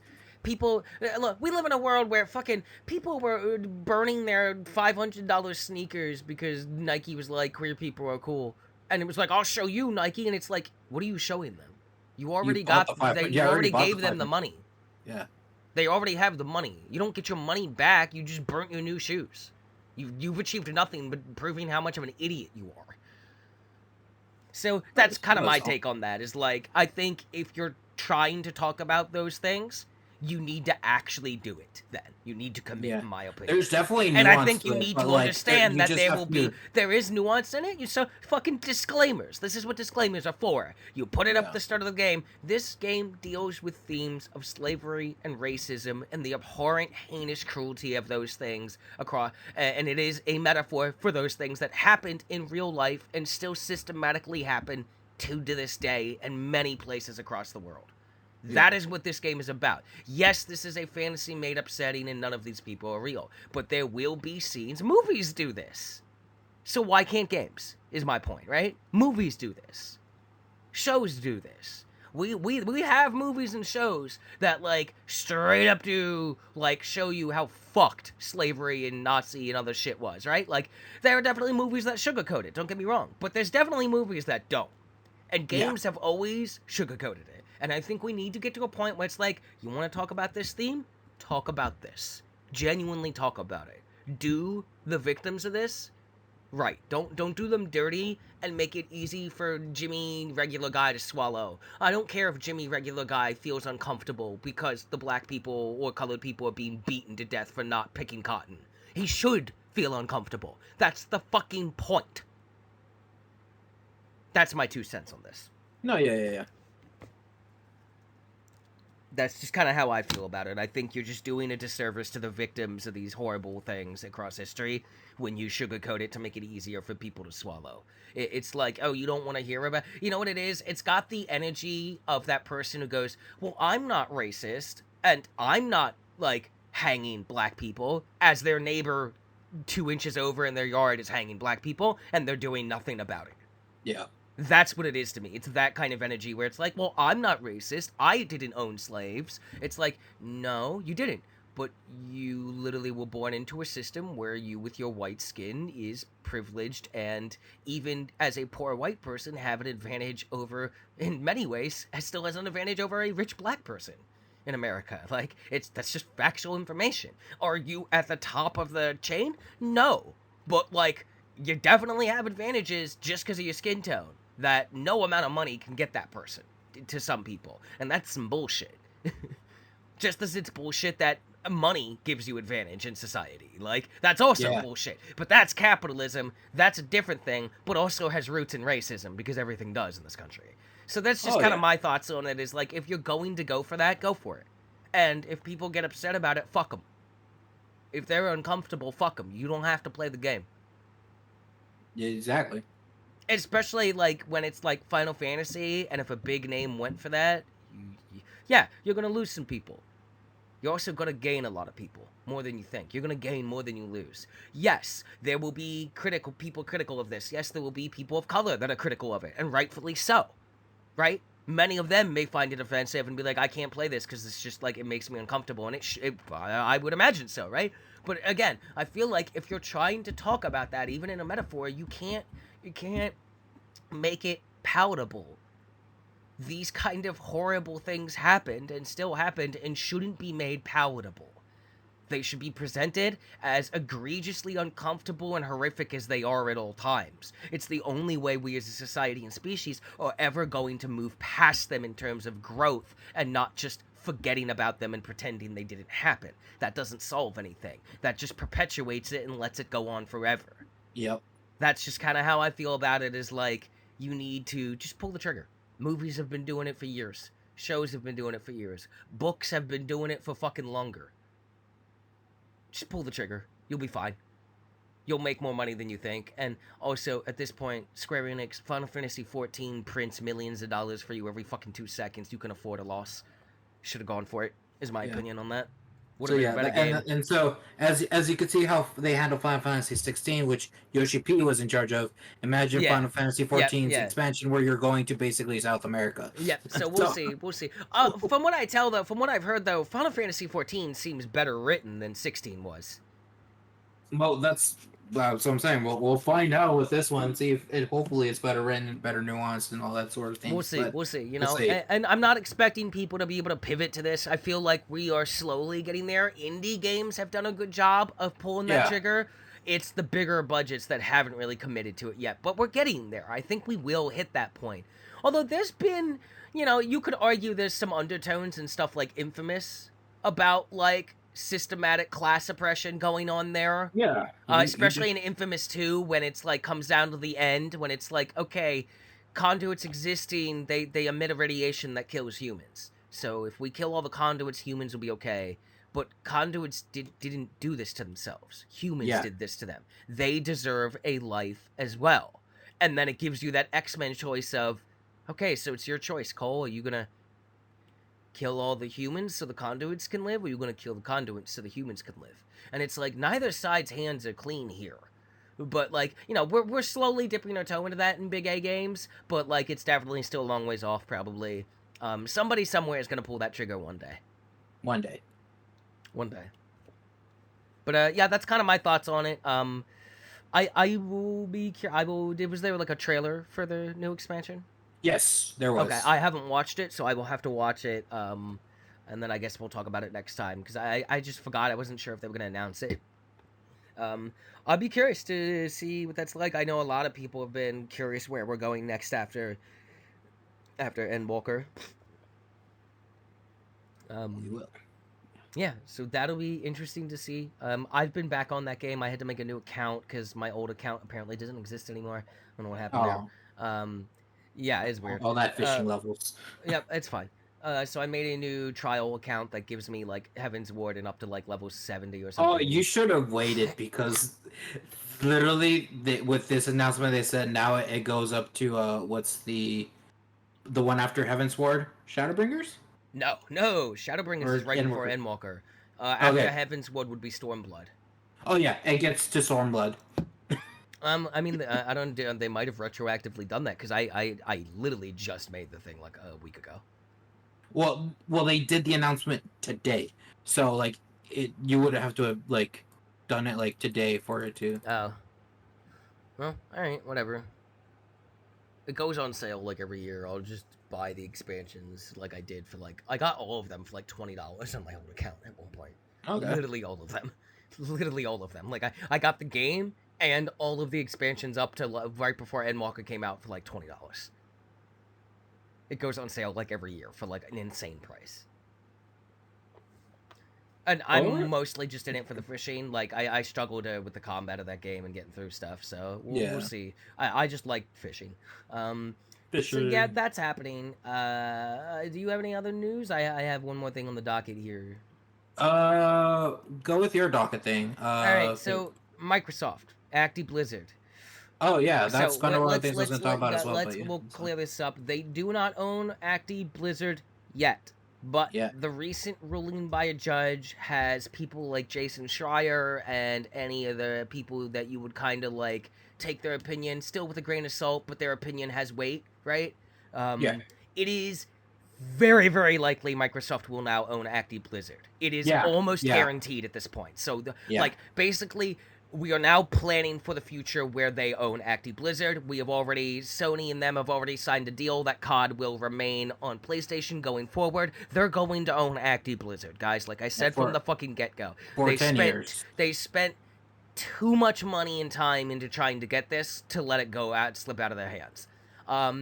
And so here's the thing. COD's definitely going to stay on PlayStation longer than 10 years. I guarantee you that.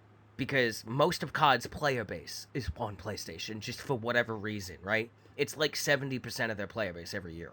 And the purpose of buying Acti Blizzard is to make money. Especially make the money back you spent buying it. You do not make that money by cutting COD off of PlayStation, the biggest market for COD. You leave it there and you make the money, because now every COD sold on anything that's not Xbox is also your money, to a degree, right? So it's not going to happen. Like, let's be honest, Activision has one profitable game consistently every year. It's called Call of Duty. That's it. What else do they do? Pretty much nothing, really. That's kind of it, really. That's really kind of it at this point. So that's gonna be interesting. The question is, will new CODs launch on Game Pass day one? I bet you. I would assume maybe. I bet you they fucking will. Yeah, like there's a good chance that they will. I bet you they fucking will. I bet you're gonna get extra beta time on Xbox instead of PlayStation, because it's been PlayStation for the last couple years because Sony had like a deal with them. I bet you, in the way that Sony for the last couple of CODs has gotten like an extra type of mode and stuff that would then later come to everything else, it's going to be on Xbox now and then later come to everything else. And you know what? That's fine, because those extra modes suck anyway and I never liked them. Yeah, so that's it, pretty much. People being like, oh, they're gonna do this. They're like, no, they're not gonna fuck everything up. Everybody keeps saying, like, so one of the podcasts I was listening to, they talked about how, like, Microsoft has, like, they compared them to, like, EA and that they kill studios, and I disagree with that comparison a bit, because the examples they gave especially were Halo and Gears of War. And I'm like, okay, so first of all, Halo was never COD popular. You need to stop saying that right now. It never was. It never will be. It wasn't even close, y'all. I don't know why y'all think it is. I'm sorry. Halo started dying immediately after Halo 2. Like, I don't know why everyone thinks Halo was this huge fucking thing. It was not that big. Not as big as COD. It never was. Halo 1 was. And I don't know why, because it's garbage. Halo 2 was. Halo 3, the Halo fan base was already turning against it right there anyway. Like, it was already dying. Like, it wasn't COD levels of you can't fail, or at least you can't fail strong enough that people won't buy it, right? Like, COD has that shit going on, where even when COD is bad, it still does insane numbers. Halo never reached that level. It was still very popular, but it did not hit that seemingly immortal, impossible to die level that COD has, right? It just didn't hit that. And and then they had the batch of years where Halo wasn't really good, and then Reach came out, and people liked Reach, and then nothing, and then Halo 4, and then Halo 5, and whatever the new one's called. Halo Infinite. Yeah. Yeah, so, and then the other comparison they made is Gears of War is dead. I was like, no, it's not. Gears 1, 2, and 3 are fantastic. Judgment was okay. Gears Tactics is fucking incredible, and it's well-received. Gears 4 was kinda but Gears 5 was fucking lit, dude. It was awesome. Gears is not dead. Gears just comes out slowly. It doesn't iterate every year like Halo does, and that's a good thing. Yearly iterations are bad, and always have been. Which is why I'm hoping that Microsoft keeps to their original plan, 2-year dev cycles for CODs, please. And stop letting Sledgehammer make them. Please. So, all in all, I don't think a lot's really going to change here. I think it's pretty much going to be the Acti Blizzard you know. I think you're just going to see Game Pass integration, Xbox priority on, like, maybe early access stuff, Like, Xbox gets to play a week ahead or something like that, right? Like, or extra cosmetics, or like, I don't know. You're gonna see, it's gonna do shit like that. That's what it's gonna be. They're not gonna take COD off PlayStation. That's insane. They would lose hundreds of millions of dollars if they did that. They just spent that much money buying, like, like, that doesn't make any sense business-wise, right? Like, you're not going to take COD off one of the machines. That doesn't make any sense. Every COD that sells on PlayStation is money in your pocket now. The biggest COD market is PlayStation for whatever reason, right? There's no real specific reason. It's not any different over there. It's just the same game on that console. And with crossplay, you'd be shooting yourself in the foot. That's a bad business decision. You're not gonna do that, right? Like, you're gonna keep it. So I really don't. We'll see on that one, because I still agree I don't think we're gonna see it disappear. It would just be the dumbest move you could make. I don't think they're gonna do. You're surprised at how many dumb moves Microsoft can sometimes make. So yeah, but like that's beyond even EA stupid levels. It's just there's no way. You're talking about one of the most successful franchises of all time. In what world is that a smart business move? Like that's not dumb. That's like death move. Like that's a step above even Microsoft stupid, right? And overall, I feel like you got to remember, yes, it's Microsoft, but we got to think it's Xbox, right? It's Xbox that's really what we're working with here, not Microsoft, really. Yeah. And overall, I feel like Xbox has made more or less decent decisions across the last couple years, give or take, right? There are definitely some hiccups, as always, so is Sony and stuff. But, like, let's be honest, Game Pass is still really fucking good. It's still really good, and they recently said Game Pass sales have gone up since that judge's ruling.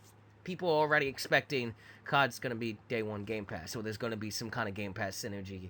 Like, and at the same time, I kind of, like, also remember, Xbox stepping in means, fuckface is out. That's what we hope as well. There has been no confirmation of that yet, but I think that was part of the Microsoft deal, is they're not doing it unless he steps down. So, like, it might be of course, it's probably not going to be instant. There'll be a process. He'll be a fucker about it. But, like, I get the impression that Phil Spencer, because even if he stays, that makes Phil Spencer Kodak's boss. I get the impression that Phil Spencer doesn't put up with Kodak shit very well. And, like, Phil Spencer's not perfect either, but people seem to like Phil Spencer, whereas everyone hates Bobby Kotick, and rightfully so. So, like, I don't know, I feel better for the people at Blizzard, especially, and Activision, even if Bobby Kotick is still there, if there's oversight above him that can fucking rein him in, right? I feel better for those people. Yeah, see, here's because the problem. They've basically been at the whims of Kotick for decades at this point. See, here's the problem with that. I would have agreed with you if not for the fact that I didn't learn about this until recently from Stephanie Sterling. About the fact about, like, that trans woman who was basically coerced to leave the ZeniMax studio. And again, this was during the time. This was just like last year and the year before. So this was during the time where, like, Bethesda had acquired Bethesda. My Xbox. Microsoft had acquired Bethesda and ZeniMax. So, like, it's one of those things where it's just like... no, there's skeletons in every closet, but at the same time, like, I look at it and I'm like, Blizzard especially, and Activision has been fucked beyond reason, to the point where I feel like something had to change, and nothing was changing internally. I don't see any other option at this point than, like, someone needs to buy them, and that's the best shot people are gonna get. I genuinely feel that. I genuinely feel like that if we just leave it as it is, Kodak's never leaving. It's never going to get better. Now, it might get worse with Xbox in charge. That's a very real possibility. But it certainly wasn't getting better with Kodak in charge. Oh, it definitely was not getting better with Kodak. So, my point is, we're fucked either way. At least this is a new path that might result in a less fucked version for those people. Maybe, right? And I feel like, as fucked as life can be sometimes, you take that maybe and you run with it. You take that shot. even if it's slim. You have to at that point because Kotick is never gonna go unless somebody buys the company and either just gives the oversight over him or gets him to leave, right? Like, he was never gonna leave until he died, and I feel like that's not okay. It sucks either way. It could be bad. It could be real bad, but I don't know what other outcome there was going to be at this point. Yeah. I think honestly, any more debate about like the potential outcomes of this has kind of been pointless for the last however long. I feel like it's been years this has been going on. Because it's been I said from the get-go, my Xbox is going to own this company. Because Blizzard and Activision had been reporting heavy losses across the board until Blizzard really wasn't making money. Really, they were hemorrhaging money until Diablo 4. Let's be honest, they were dying really bad. World of Warcraft is in its death throes. We all know that. It is never going to hit the high it hit again. StarCraft has been dead for fucking forever. Overwatch, while success, is not the success they need it to be. Hearthstone is not either. Like, Diablo 4 saved that company, probably. But, like, anyone who thought that Xbox wasn't going to end up owning them is insane to me, because it was just going on so long. It was like, there's no way they let it go now. They've put up this case for so long. They're going to own it. If there was not a chance that you could own this, you would not invest a several year-long process and money into this then. You just wouldn't do that. So, this is what it is now. And, you know, it's not officially done yet, but, like, it's like a 99.99% chance that Xbox will own Acti Blizzard at some point here. So, that's the reality going forward, and you know what? Everything really beyond that point is conjecture and hypotheticals until something happens. Hope for the best, plan for the worst. That's the best we got. That's the best we got, you know? That's that part. That's the sad part, but, like, here's another thing I know. Shit doesn't get better if you don't try changing things. If you just leave it alone, guess what? It'll never get any better. You gotta take a stand somewhere. You gotta take a chance. Could that chance fall back and make it worse, or just keep the status quo? Absolutely. Just look at fucking America. But you gotta fucking take a chance somewhere. You just sit around doing nothing, and it's not gonna get any better then. It's just gonna stay where it is, or just get worse because it's headed that trajectory, right? So you gotta do something, and this is the something we got, for better or worse. So here's what it is. So good luck to the people at Acti Blizzard. I hope everything gets better for you guys. Hope Kotick gets out of there, or it gets reined the fuck in, and, you know, we'll see. We'll see how it plays out. But that whole thing is hopefully coming to a close soon, because at this point I'm also kind of tired of hearing about it. Yeah, no. Just own the company and move on already. I'm sick of this. It's been going on for like 2 years. Yeah, no. It's that's like the only thing I was gonna mostly say. Like, yeah. So there was just, from the looks of how things have been with the FTC, and then over in the UK and stuff like that. Like, everything has sort of been pointing to, like, Activision being acquired by Microsoft finally. Like, it's going to be like a more like a done deal than anything. But how that's going to be affecting everything in the ecosystem is something that we won't really see the effects until like a decade or two later. So that's really how it's going to have to go down at this point.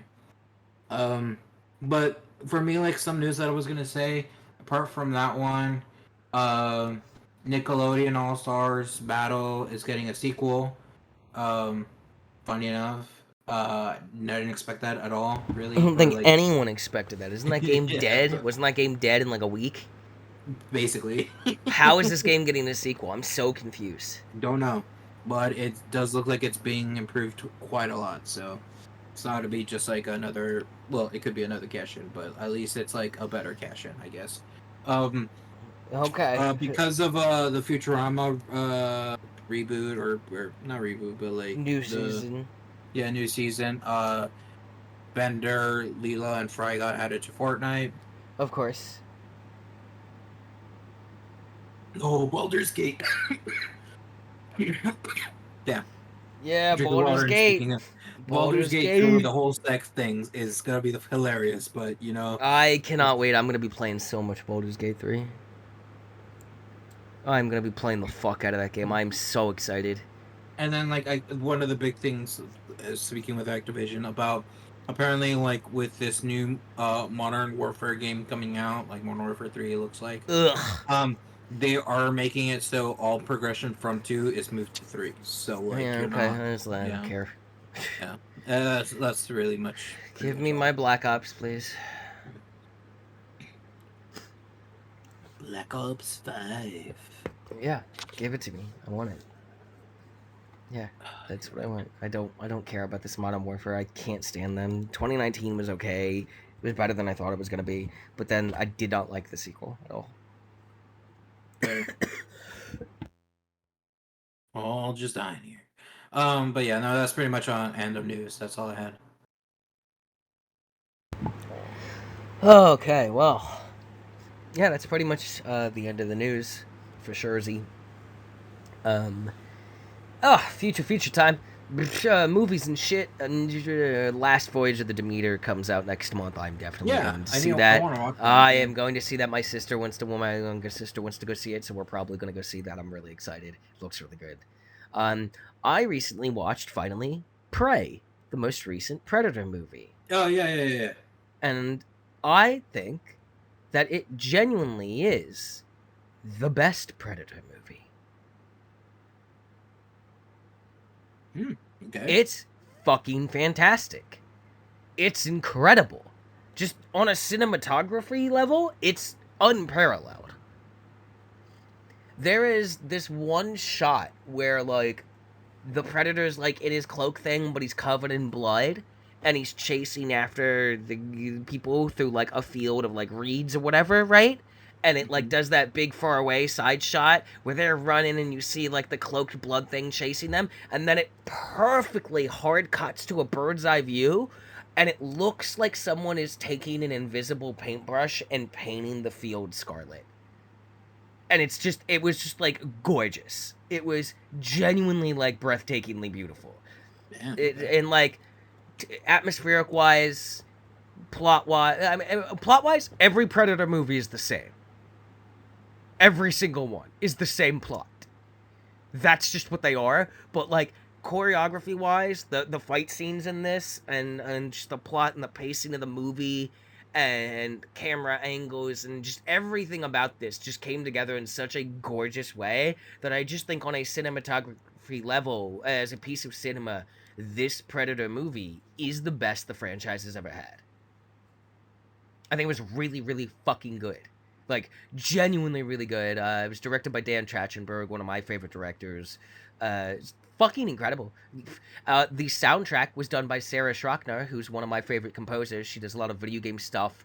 She did all the Assassin's Creed Valhalla stuff. She did Call of Duty Modern Warfare 1 and 2, I think.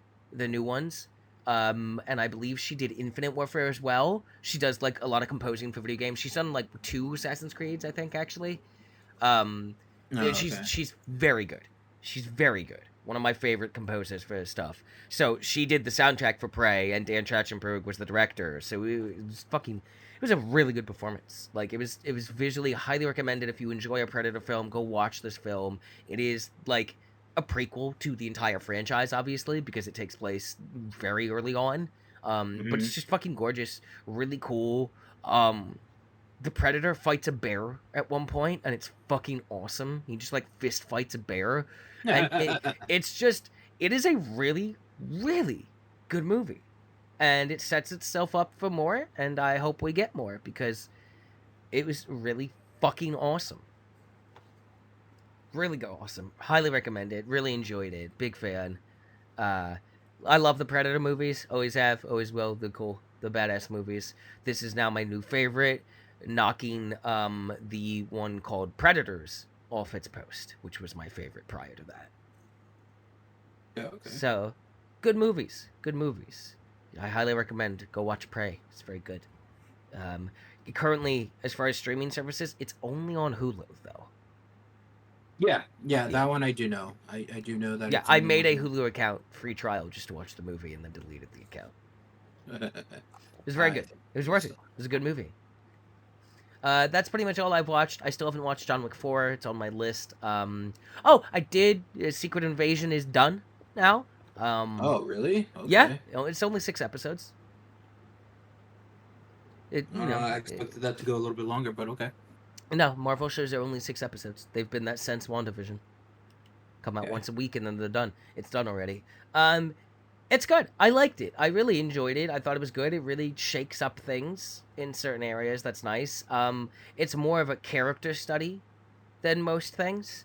Um, and it's interesting because like it came across as like a spy thriller thing, so I expected a slow burn style, and it kind of does the opposite of that, where it's just kind of fucking full gas right out the gates for the first like 2-3 episodes, and then it starts to slow down. Okay. Yeah, it like just pops the fuck off nonstop the first 3 episodes, and then it starts to get slower paced and doesn't meander, but kind of drifts a little bit, just kind of coasting down the river and slows down everything almost to a crawl at one point that doesn't feel bad or jarring, but it was just weird. It was like a dead opposite of a slow burn like espionage thriller. It was the opposite. It was fast in the first half and then slowed down in the second half, and kind of ends in a kind of like melancholy way. Like it just kind of feels like it ends and things are tied up and things aren't tied up, but it also sets some stuff up, obviously, for the next things and stuff. Yeah, it's interesting. It definitely where we're at now in the MCU has changed because of this show significantly. Um, there's like we're really like the multiverse saga is getting more complex. Like, and we knew that going in because like everybody complaining about Phase 4 is like, oh, it's kind of boring. It's like it's the setup phase. That's what has to happen. That's how this works. Do you not remember Phase 1, where it was setups and origins and setups, and nothing was really happening significantly across the bigger connected picture until like the end of Phase 2? So I really enjoyed it. It was really good. Um, it's interesting. It does some neat stuff. Really good acting. Really good questions being posed, and some moments where you're just like by the end of it, you're like, I don't know if you want me to spoil anything or not, but like by the I end don't of know. it, I'm fine. You can spoil. so Rhodey is a scroll. Okay. Lots of people are scrolls. It is unclear by the end of this series. Like they rescued the people the Skrulls captured, the Rebel Skrulls to be specific. It is unclear how long Rhodey has been a Skrull. Okay. He might have been a Skrull since Phase 1. Jesus. It's Okay. un it is unclear, dude. Actually, That no, I is. think it would have to be past that because when they rescue the people, Rhodey can't walk. Yeah. So he doesn't even The Civil have the War. leg harness thing. So it's past Civil War. So potentially since Civil War, Rhodey has been a Skrull. All That's right then. like, that's a lot of time. Yeah, that is. That's That's a quite a lot. significant portion of time. Like, that's crazy to think about. Like, it basically ends with the U.S. president, basically the Skrulls were, the rebel Skrulls were trying to start a war between, like, Russia and America. Like a new world war, let them duke it out, and then the Skrulls would come up and just kill whoever was left, right? And take the world for their own because they want a home. That's their thing. And the whole thing is Fury promises them a home that if they come work for him, he and Carol Danvers will find the Skrulls a new planet, and basically you learn that Fury basically understood that within like 5 years there was nothing out there for them. There was nowhere they could give them a home other than Earth.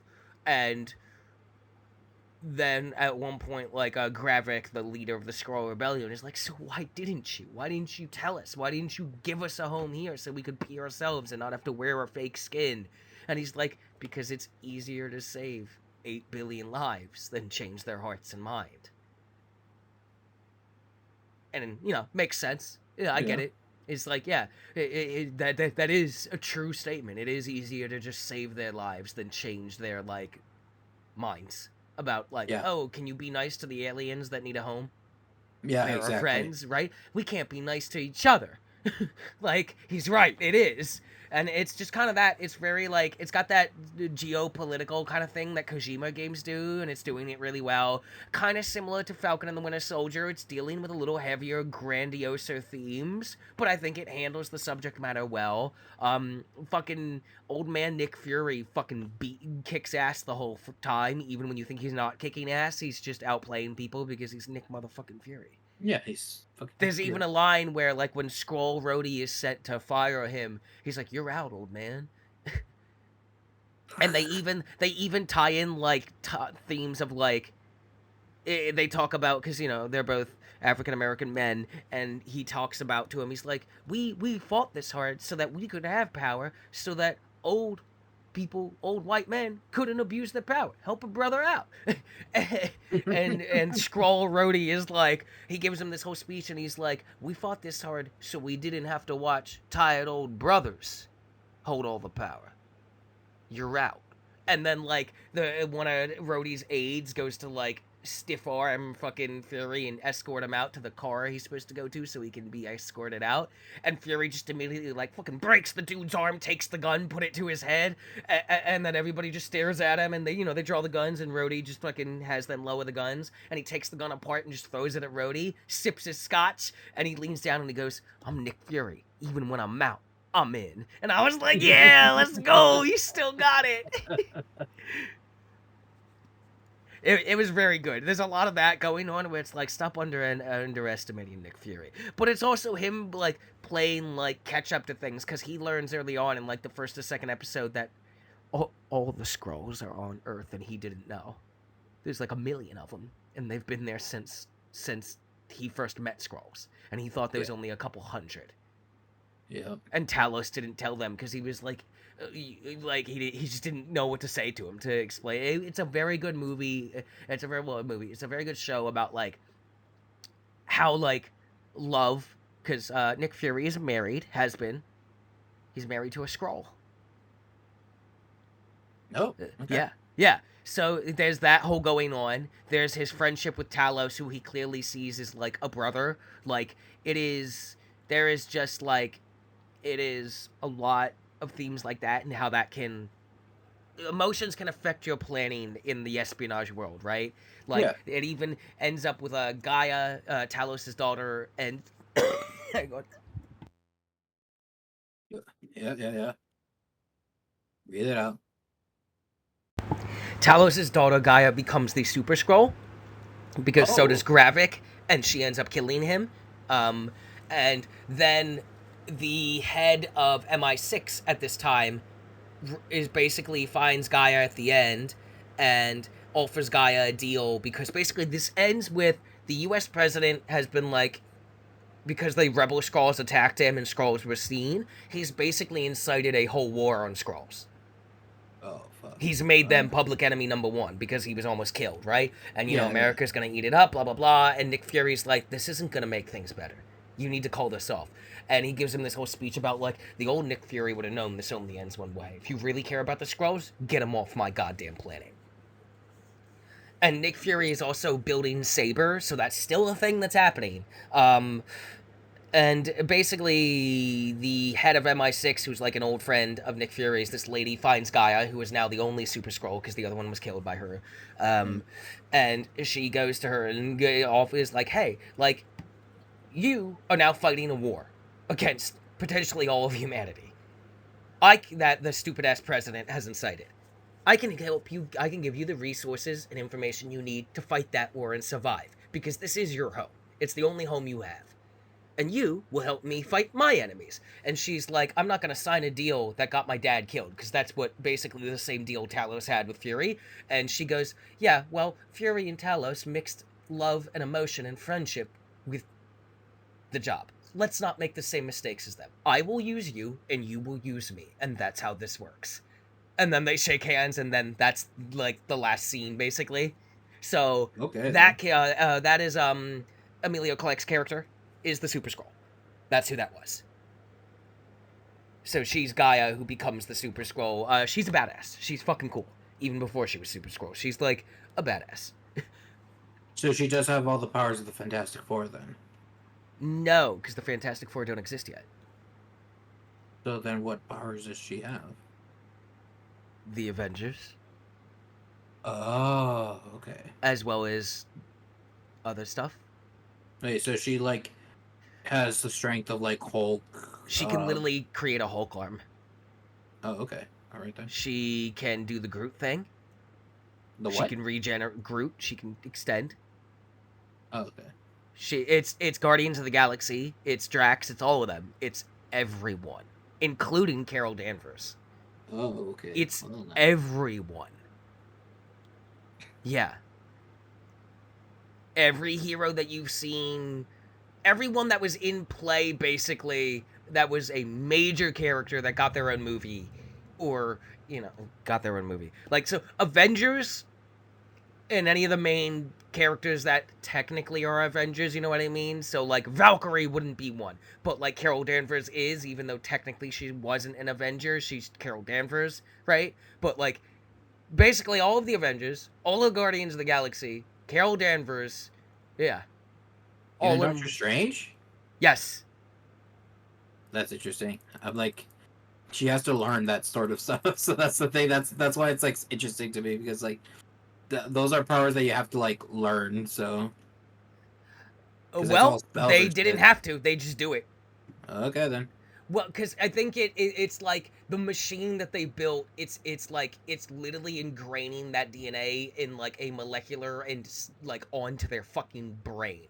It's because it only works on Skrulls, because they took the ability that Skrulls have to shapeshift, and somehow their scientists figured out to like make their DNA and brain cells perfectly mimic that if they have a good enough sample of the DNA. So they basically get like the knowledge of how to use the powers too. Yeah, so she's insanely powerful, so, but, and everybody's like, well, that's gonna be broken as fuck. I was like, I think you're underestimating how dangerous Kang is. Clearly, you've never read a comic. Oh, we'll find out. Yep, we'll find out. So, yeah, it really shakes up things, because now there's, like, a secret war going on. That's true.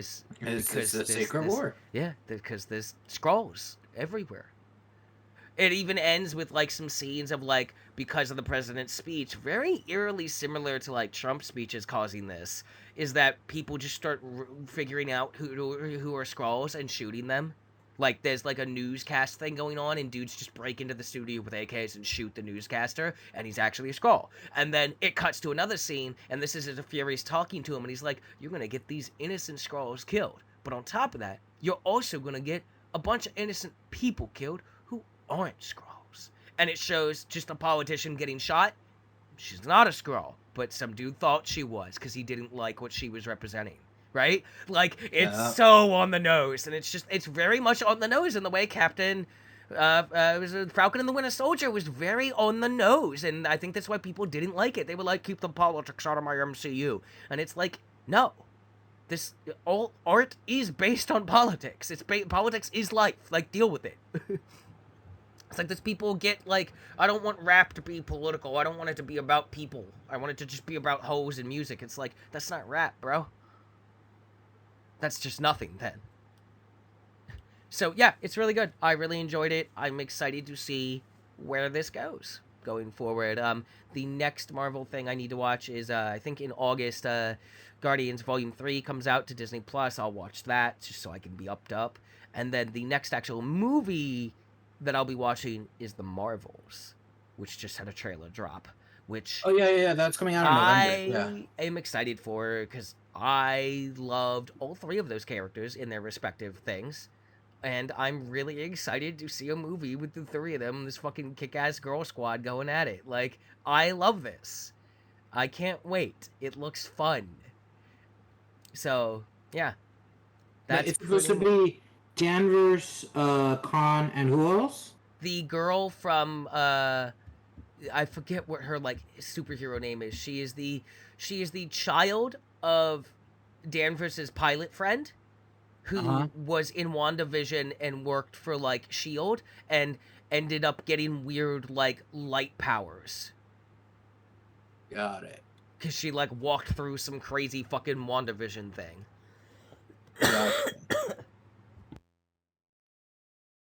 Okay. So that's that pretty much. I don't think did I watch anything else. I do not believe I did. I don't think so. No, just that. Just that. Oh, Okay. Ahsoka is coming out soon. I think. Oh yeah, I did I hear think about that's that. next month. I'm excited for Ahsoka, because Thrawn. Yes. Also, Ahsoka's also badass. Yeah. So I'm excited for that. I'm always down for more Marvel and Star Wars. And most of it's still very good. So that's pretty cool stuff for me. Last Voyage of the Demeter next month. You know, getting some good ass movies coming up. Um, yeah, I think that's it as far as like movies and cinema and I'm trying to think any other things I want to talk about. I don't think so. So unless you have any stuff you watched, Like, not really. no. Yeah, I'm trying to think, but I'm like, no, there's really like nothing I've gone to watch. Like there is stuff that we're planning to watch. Basically, like what's it called? I'm pretty sure at one point my brother and I were going to watch like Oppenheimer and Barbie at some point, Mm-hmm. but I don't know if that will still happen. Probably. Um, I kind of do want to watch Demeter. That's like one I am looking forward to. Um, trying to think, there was another movie. Uh, oh, the Teenage Mutant Ninja Turtles one. I'm kind of interested in that one. You know the one I'm talking about? Yeah, yeah, the new one that's coming out. Yeah, that's the one. Like, Mutant Mayhem, I think. yeah, and that's the one I'm kind of interested in watching as well. Um, but yeah, but those are movies that are coming out, so Okay. Well, yeah, maybe wait on we'll. that. Well, maybe we'll both end up seeing Last Voyage of the Demeter, and we'll be Yeah, able I to hope talk so. about And then it. we can talk about it and just be like, I what the I'm fuck? definitely going to see it. I forget when that comes out. August 3rd? I think it's August 3rd or something. Or, That would be great because that's a day off for me.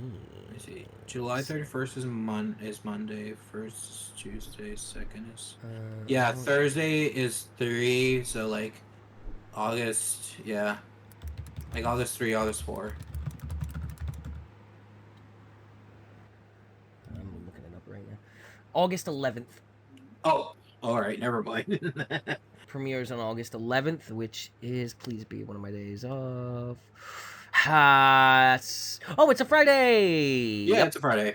I'm Yeah. off Fridays, Wednesday through Saturday, and I get paid the first week of August. So, and there's a nice movie theater in the mall. I will be going to see this movie. I'm very excited for this movie. It looks really good.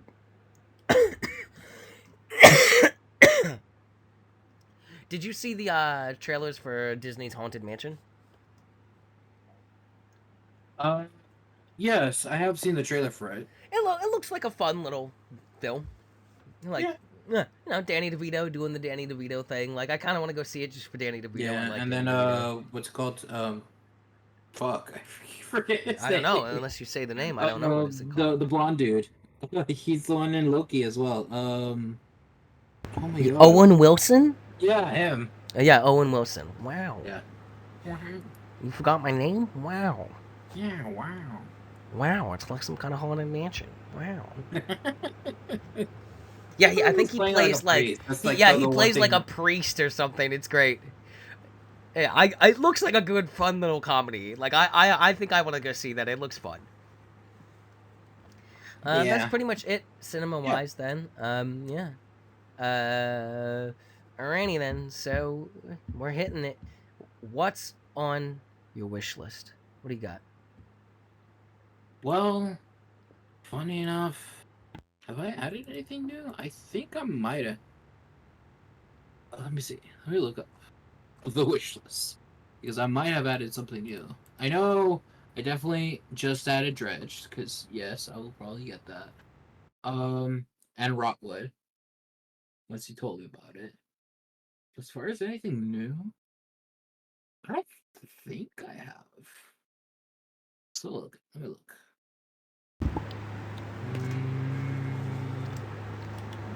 Yeah, funny enough, no, haven't added anything new quite yet. Nothing new, huh? Nothing Yeah, you want to pimp out?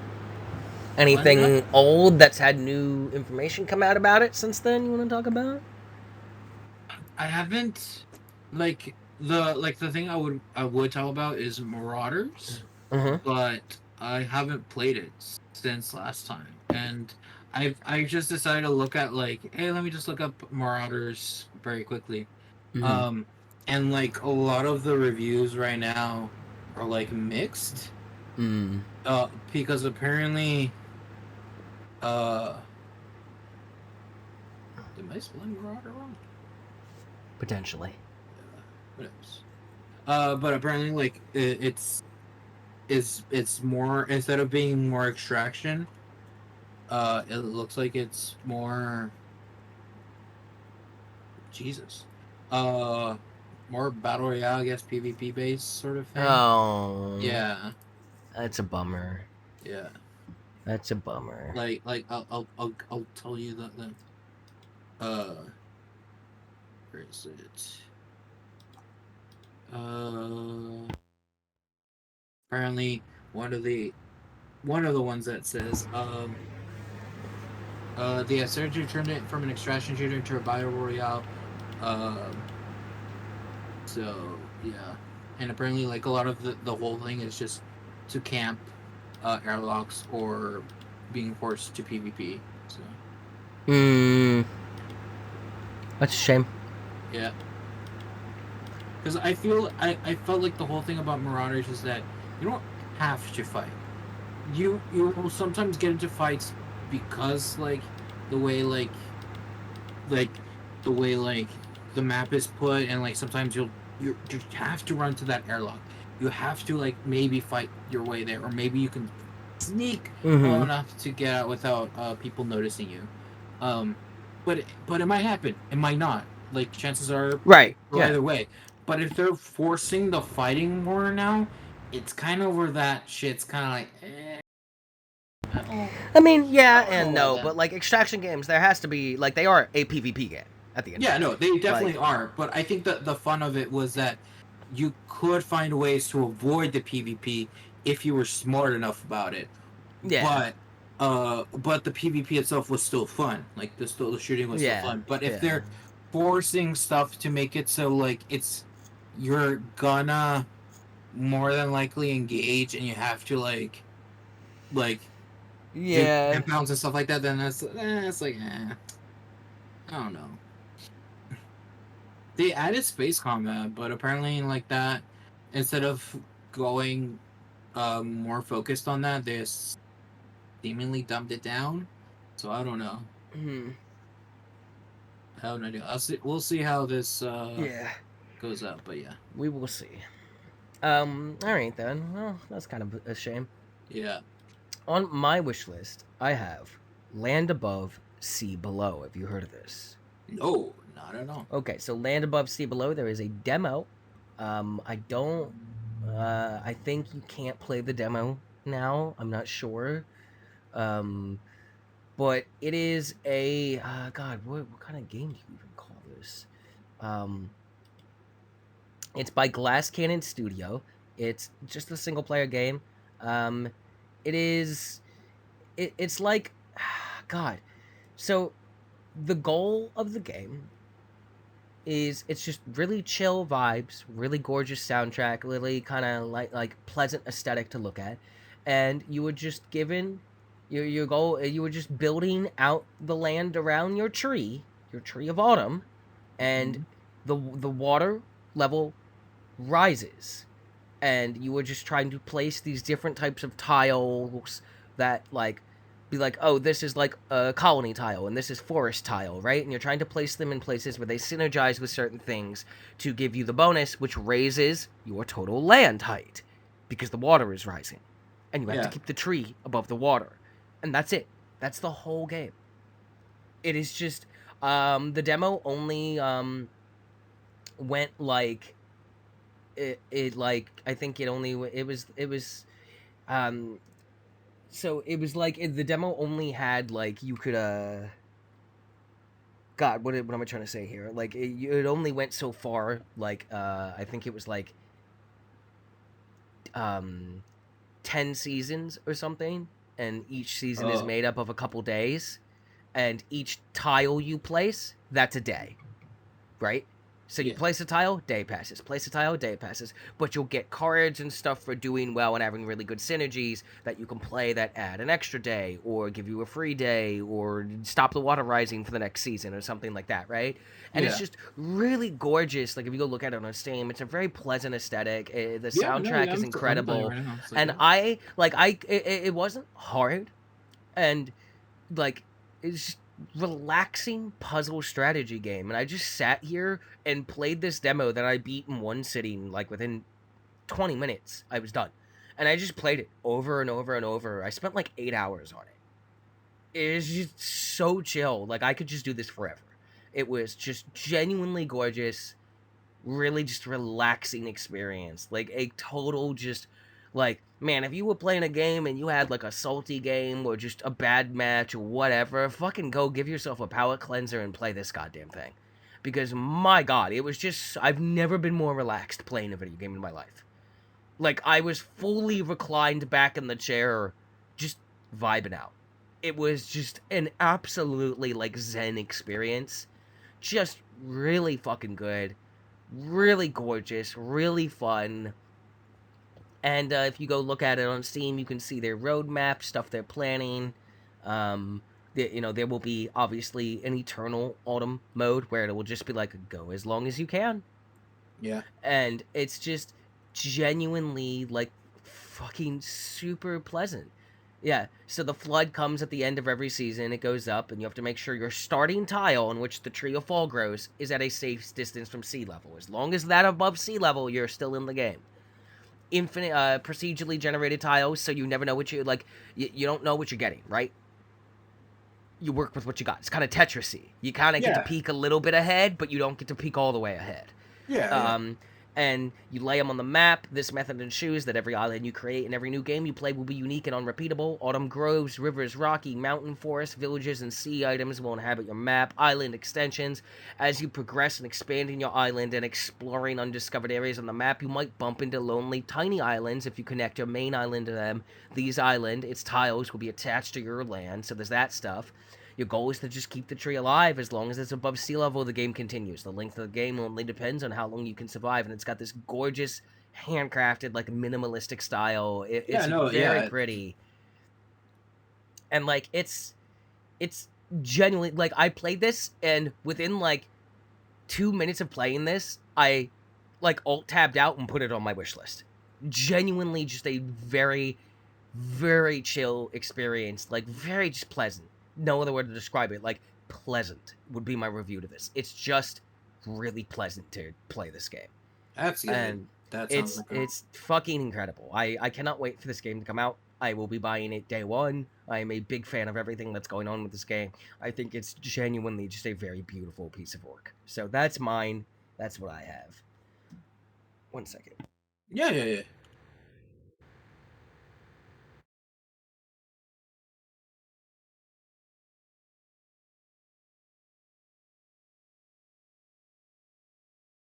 Hate being sick. Yep. It's gross. Dislike. Not a fan. Yeah, so that was on my wish list. Highly recommend that. Please go wish list it. They deserve all the love. That game's fucking gorgeous. I'll definitely wish list it. Yeah, it's just a very, like, man, you need a palate cleanser. You want to wind down at the end of the night, even if it wasn't like a bad night, but it was just like you were playing a tense PvP game or something, and you did good or whatever. Like, oh, did you just do a raid or something, and you're too jittery from the raid to go to bed? Pop that on. Play that for an hour. You'll be going to sleep. You'll be like, yo, this is pleasant. This is just what nice. was the space one that you said that was similar to Marauders? Star Siege Dead Zone. The alpha, if you go Star Siege Dead Zone, you can request to join the alpha. I got access almost instantly. I've only played it like once or twice, but like I think if Marauders is going Battle Royale, maybe this is something to keep an eye on. Yeah, no, that's why I was like, I'm gonna just go. Yep. So, yeah, that was what was on my wish list. Land Above, Sea Below. Gorgeous game, gorgeous soundtrack, very chill, very fun, And great name. Great name. Yeah. So shout outs to Glass Cannon Studios. Some first timers on the show today. Glass Cannon, never heard of them before, and Black Salt Games for Dredge, never heard of them prior to Dredge. So Yeah, I mean, new stuff kind of popping like up. that. There's a lot of indies coming up and running, and they're creating a lot of cool games. Like there is one that was really cool looking, which was a bunch of what's it called? It looked like Animal Crossing, but it was a bunch of like they were playing poker and they were talking about like a previous heist that they thought like they were all like heists. Filthy Animals. Yeah, there you go. Yeah, I watched Achievement. I played that. It was pretty funny looking. Yeah, that's why. Oh, you know what? No, I'm gonna throw a second one on the wish list here. No. Sorry, it's not Filthy Animals. It was a different one because all they're doing is they're just playing cards. Oh. It's just they're all like playing cards, like playing poker, and that's all. Animals playing poker, like on boat. On boat. Let me see if I can find it. Sunshine Shuffle. There we go. Sunshine Shuffle. I think it should be on Steam. I think. If not, Sunshine Shuffle. Yeah. Is it on Steam? Yes, it is. Sunshine Shuffle. All right, hang on. I cannot say that. Play cards with a group of adorable animal friends who robbed the largest bank on the eastern seaboard 12 years ago and are willing to let you decorate their boat in return for not being executed by the mafia. What? I'm sorry? Yeah. Okay, hold on.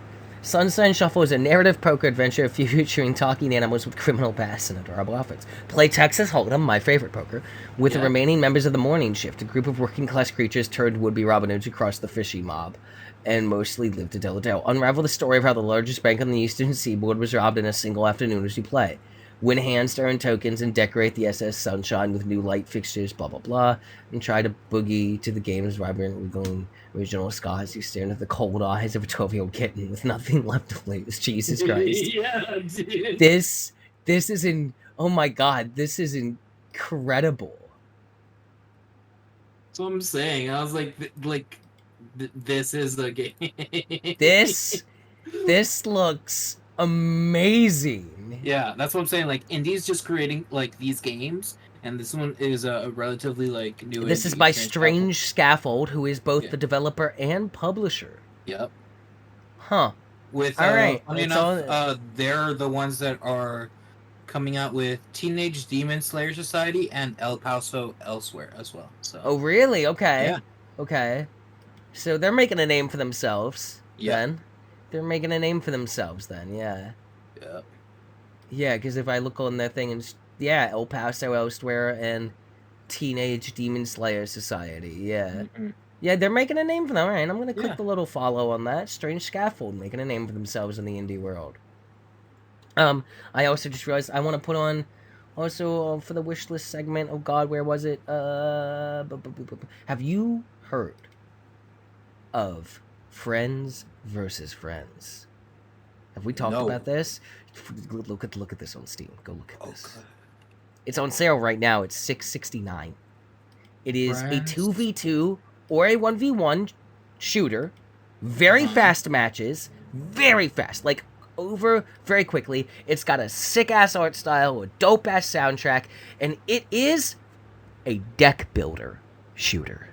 What the fuck? Yeah.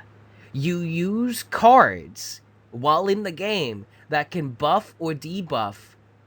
They can buff you, or give you a new weapon, or debuff the teammates. There's even a card called Apocalypse, which if you use it, explodes the entire map into a new map, to the point where that in the demo for this that I played around where apparently everybody on both teams had a couple Apocalypse cards, and we kept nuking the map until we ended up on the fucking moon. That's so funny. It is outrageous. It's insane. It is fast-paced. The matches are over so quickly. It is outrageously good. I played it. It just did a free update, Baba's Laundromat. and I'm gonna be picking it up on payday this week. It's $10 at full price. It's currently on sale again until August 1st. But it's $10 at full price.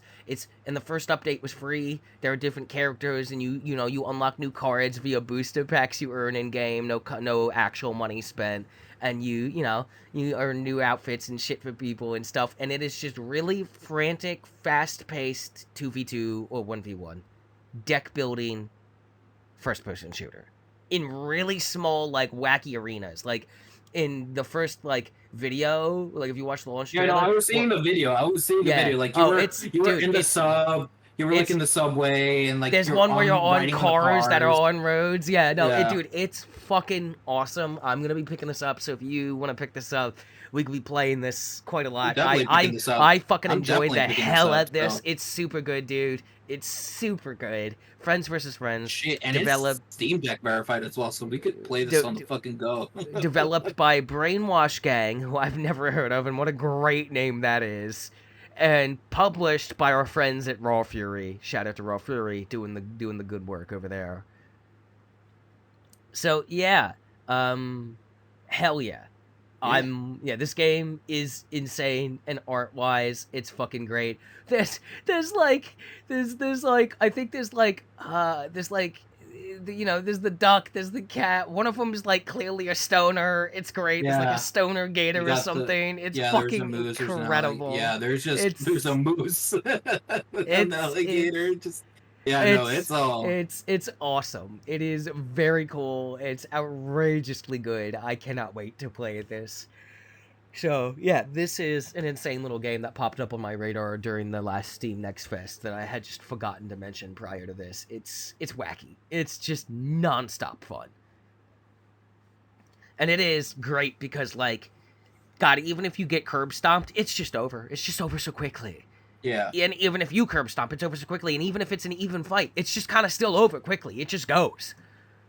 It is just really fast-paced matches. Like, they do not stay around long. You're in and out. You're in and out. Friends versus friends. Very cool. I need to send this to you if I haven't showed it to you yet. But did you see the El Paso Elsewhere music video that they did? The music video? No. You've talked about the game before, though. Yeah, no, I know we talked about the game. I just don't remember if I showed you the video. But like, here you go, because it's good. Okay. It's not. I will have to watch that later then. Yeah. So that is pretty much the last on the wish list segment. And I think that's it for us today. A little bit of a lighter episode. Month. And that's fine, especially when we had like last month being like fucking Summerfest and all that shit. So it's just I'm kind of glad it was lighter. Yeah, especially since like we're creeping up on August. Game wise, I don't think a big lot is coming out for me in August.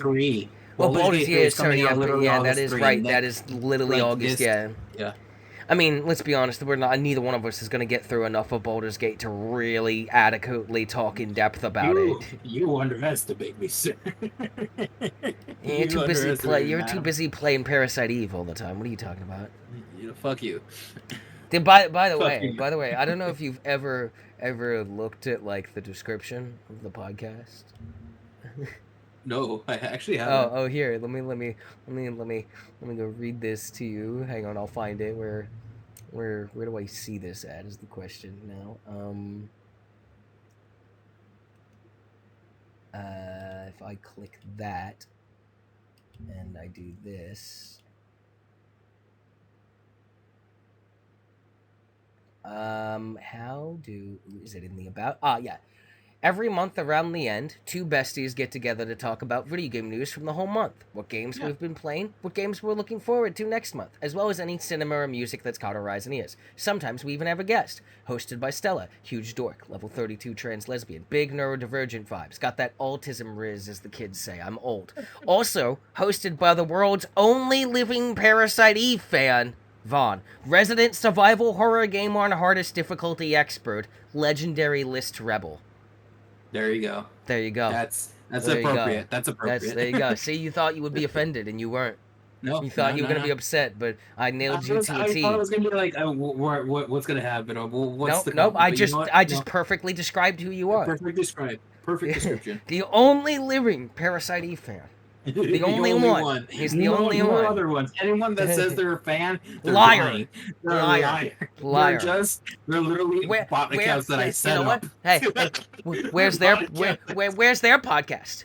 Where they talk about Parasite Eve. Oh, you don't have one? Faker, loser, poser. You don't know anything. The only one. You know nothing about Parasite Eve. Fuck you. Yeah, I thought you would enjoy that. I typed that up the Yeah. day I made. I got us on Libsyn, and now we're everywhere. That's a good We're a on, good you know. So that's pretty much our show for this month. Thanks for listening. As always, you can follow us, the Sages of the Information Highway. You can follow me on the Twitter, on the Twitch, the YouTube. All of our socials will be posted below. Mm-hmm. You can follow me on, like I said, Twitter, Twitch, and this is where the relevancy is coming in. I'm gonna actually be streaming My Friendly Neighborhood. If not on tonight, Twitch. hopefully tomorrow. So, Okay. like, that's Yeah, why I was like, I'm gonna be playing it. And that's why I'm bringing that back up because I will be streaming it regularly starting next month, twice a week, Wednesday through Saturday. Those are my days off. So either Wednesday, Thursday, Friday, or Saturday. 2 of those days I will stream pretty much every week, barring appointments and any medical stuff I have going on. But I'll be streaming for like 4 to 6 hours. Time's gonna vary. Sometimes I'll do earlier in the afternoon. Sometimes I'll do later. I'm just kind of let it roll fluidly. Yeah. You know, for the meantime's going, you'll probably see me on the Destinies, Dead by Daylight, because once I get paid, I'm getting that Nick Cage DLC, because it's my boy. I'm gonna Nick Cage you it gotta up. tell me how it goes. You gotta tell me. I can't wait. I can't wait. I cannot wait to be Nick Cage. I'm gonna be. I am gonna quote so many a Nick movies. Cage movie every minute, then I'm disappointed. I am gonna quote so many movies. I already am, and I don't even have the character.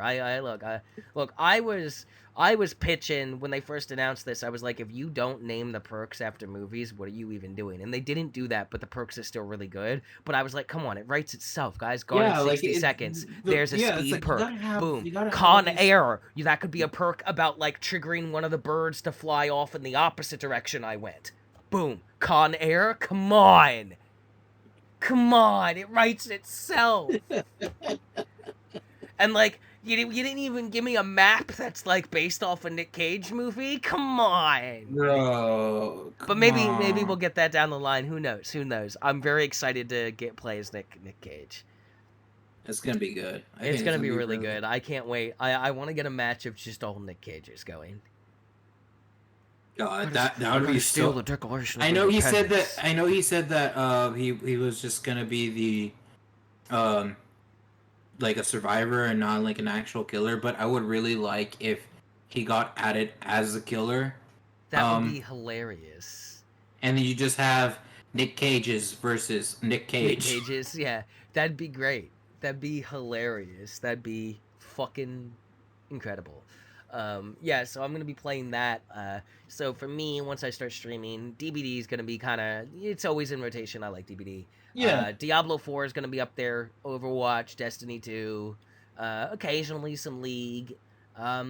Yeah, for me, rotations tend to be Destiny 2, Street Fighter 6, Guild Gear, and even right now Fallout 4 and No Man's Sky. But and I'm sure there'll be other stuff down the line. Like I will definitely be doing Baldur's Gate stuff. I'll be doing Friends versus Friends. I'll probably throw in some indies like Dredge and shit. Yeah.